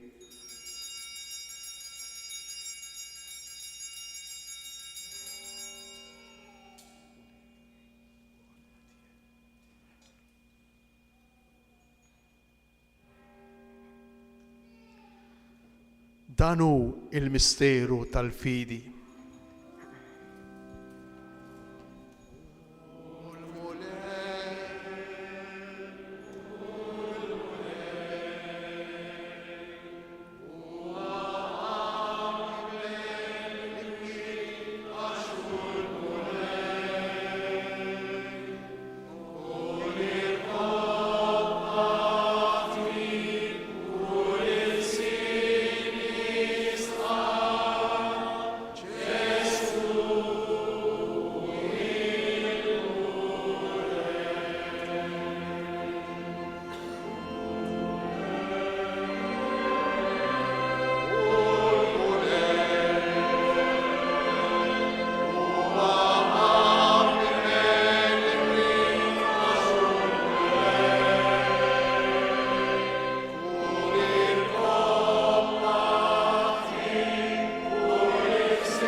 Għalhekk mulej aħna u nagħmlu dan b'tifkira tal-passjoni li bija ibnek f'dina u tal-qawmin witluh glorjus tiegħu fis-sema. Aħna li qegħdin nistennew u nittamaw it-tieni miġja tiegħu b'raddi l-ħajr nofrulek dan is-sagrifiċċju ħaj u qaddis. Ħares nitolbuk lejn l-offerta tal-Knisja tiegħek. Għaraf fiha l-vittma li bis-sagrifiċċju tagħha terġa' tħabbibna miegħek. Għamel li aħna li se nissaħħu bil-ġisem u d-dem ta' ibnek nimtlew bl-Ispirtu qaddis tiegħu u nkunu ġisem wieħed u ruħ waħda fi Kristu.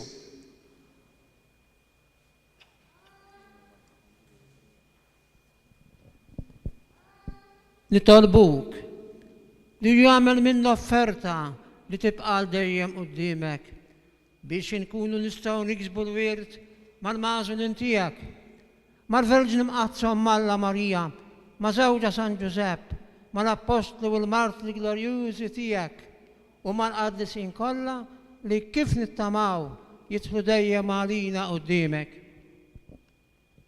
Għamel nitolbuk mulej li din il-vittma li terġa' tħabbibna miegħek tkun taslim u salvazzjoni għad-dinja kollha u wettaq fil-fidu fl-imħabba l-Knisja tiegħek tul il-mixja tagħha fid-dinja il-qaddej tiegħek il-Papa Franġisku, l-Isqof tagħna Anton, l-isfijiet mill-Ministri kollha tiegħek u l-poplu kollu li inti ksibt għalik.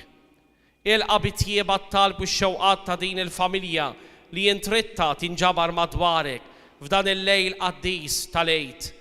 Għader mis-sir ħadin li l-uliedek kollha kull fejn jinsabu u waqqadhom miegħek il-koll. Ħen għal ħutna mejtin, partikolarment il-benefatturi ta' dan il-katedral u Ewkaristiku Bajjada u għal daw kollha li ħallew din il-ħajja fis-sewwa tiegħek. Daħħalhom fis-saltna tiegħek fejn nittamaw li aħna wkoll qed naslu biex il-koll flimkien nitaxqu għal dejjem bis-seb tiegħek bi Kristu siedna li bih inti tfawwar id-dinja b'kull ġid. Bi Kristu ma' Kristu u fi Kristu jingħata lilek Alla missier li tista' kollox flimkien ma' l-Ispirtu Santu kull ġieħu glorja għal dejjem ta' dejjem.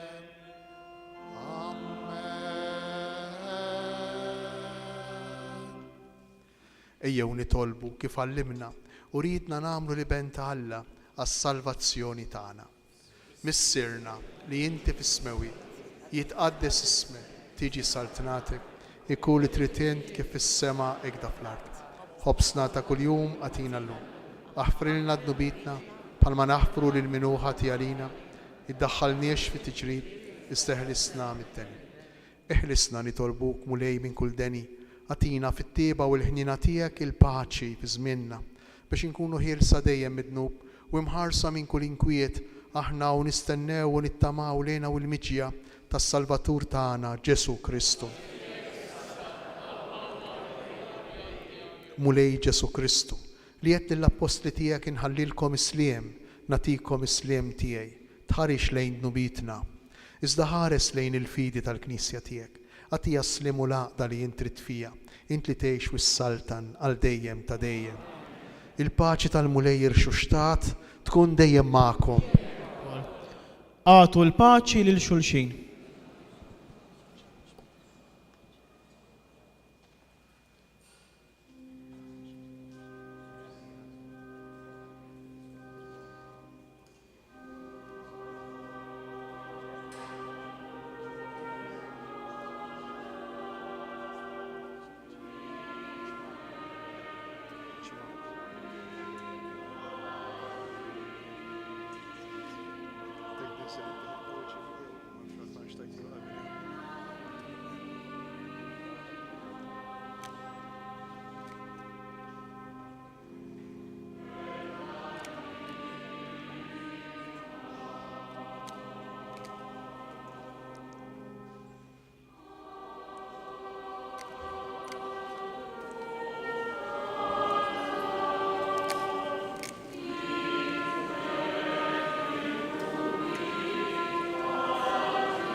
Dear Sam, now you are a full member of this Christian family.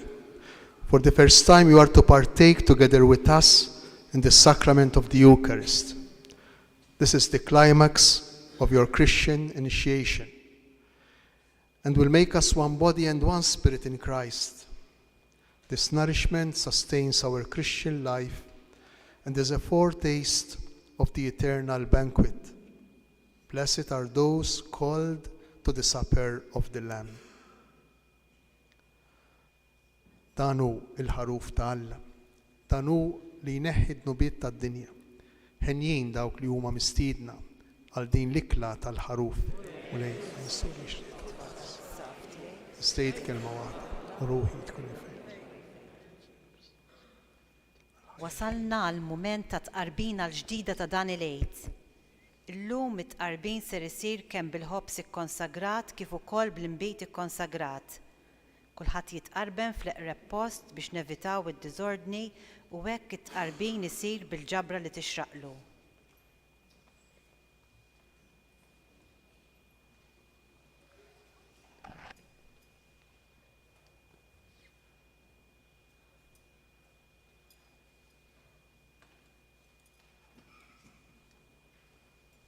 F'dan il-waqt ukoll ser tiġi amministrata l-ewwel tqarbina lill-adult li għadu kemm tagħmmet.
nitolbu.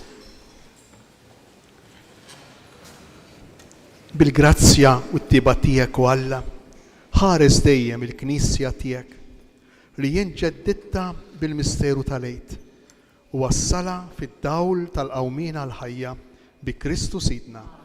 Nieħu din l-okkażjoni biex fisem ħut is-saċerdoti fisem il-komunità parrokjali kollha hawnhekk miġbura nagħti lejt it-tajjeb lill-isqof tagħna Anton inweduh it-talb tagħna sabiex inkomplu nwasslu fil-qalba ta' kull familja Awċija din l-aħbar hekk sabiħa tal-qawmin ta' Kristu u ngerbu kull ġebla illi ħafna drabi toħnoq il-qalb tagħna milli tinfetaħ ħalli tħaddan il-misteru sħiħ tal-imħabba ta' Alla għalina. Nieħu din l-okkażjoni anke biex ngħid grazzi lil daw kollha li taw semhom matul dan l-aħħar jiem. Kienu jiem ta' ħafna impenji, ta' ħafna volontarjat, ngħid grazzi lil kulħadd, lil kull min ta' semu. Jiena nemmen illi b'dak li aħna nagħtu, aħna nkunu qegħdin nirċevuh lura għax nikbru fl-ispirtu tal-komunjoni ta' bejnietna. U allura ngħidilkom grazzi mill-qalb, ikolli ċans inwassal l-awguri tal-għid f'kull familja fid-berejk li sejjer nagħmel jiena flimkien maż-żewġ viċijiet minn nhar it-tnejn il-quddiem. Għada ħadd lejt il-quddies ikun bħal kull nhar ta' ħadd, il-quddies tal-10 tkun speċjali bis-sem ta' tfal u wara jekk it-temp jippermetti ikun hawn il-manifestazzjoni biġbija ta' Kristu rxoxt. Fit-tmiem ta' din iċ-ċelebrazzjoni stedinkom sabiex tifqu fis-sala tal-irxoxt biex inkomplu naqsmu l-ferħ tal-għid bejnietna. Tibqgħu sejrin ifqu ftit momenti, partikolarment anke nilqgħu fostna lil dan li mammet il-ġdejt u xekk il-Kristjan il-ġdejt fih dan il-komunità tagħna Sem. I would like to welcome you within our community. It was our pleasure to share our faith with you and tonight to share with you this great celebration of the sacraments of initiation, which we have just conferred to you: baptism, confirmation, and for the first time, the Holy Communion. Grazzi mill-qalb il-kulħadd u nawguralkom mill-ġdejt il-kumplament tal-għid it-tajjeb. Aziz Arċipriet, eżis membri tal-kapitlu, eżis insara parroċċani ta' din il-parroċċa, jien ukoll nirreċiproka l-awguri mill-qalb lilkom, lill-familjari tagħkom u speċjali lil morda tagħkom dawk li hemm marbutin fid-dar minħabba raġuni oħra. U nixtieq verament nikkumplimenta magħkom il-koll għaċ-ċelebrazzjonijiet sbieħ li ħejjejtu biex niċċelebraw it-tbatija l-mewt u l-qawmien ta' Ġesu. Prosit tassew u grazzi mill-qalb.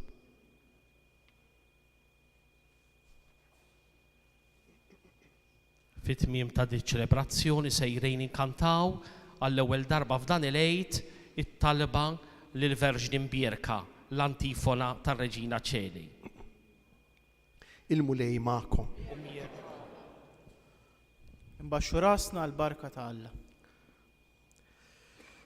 Lilkom li nġbartu hawn illum għal din il-festa solenni tal-għid, Alla li jista' kollox, jagħtikom il-barka tiegħu u fil-ħnina tiegħu iħariskom minn kull tiġrib ta' dnub.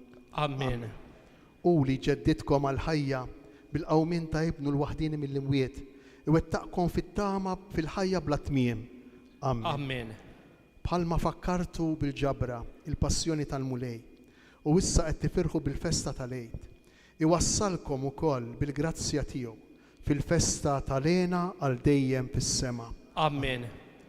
U l-barka ta' Alla li jista' kollox, il-Missier, l-Iben u l-Ispirtu Santu tinżel fuqkom u tibqa' magħkom dejjem. Amen. Morru fil-paċi ta' Kristu. Alleluja, alleluja.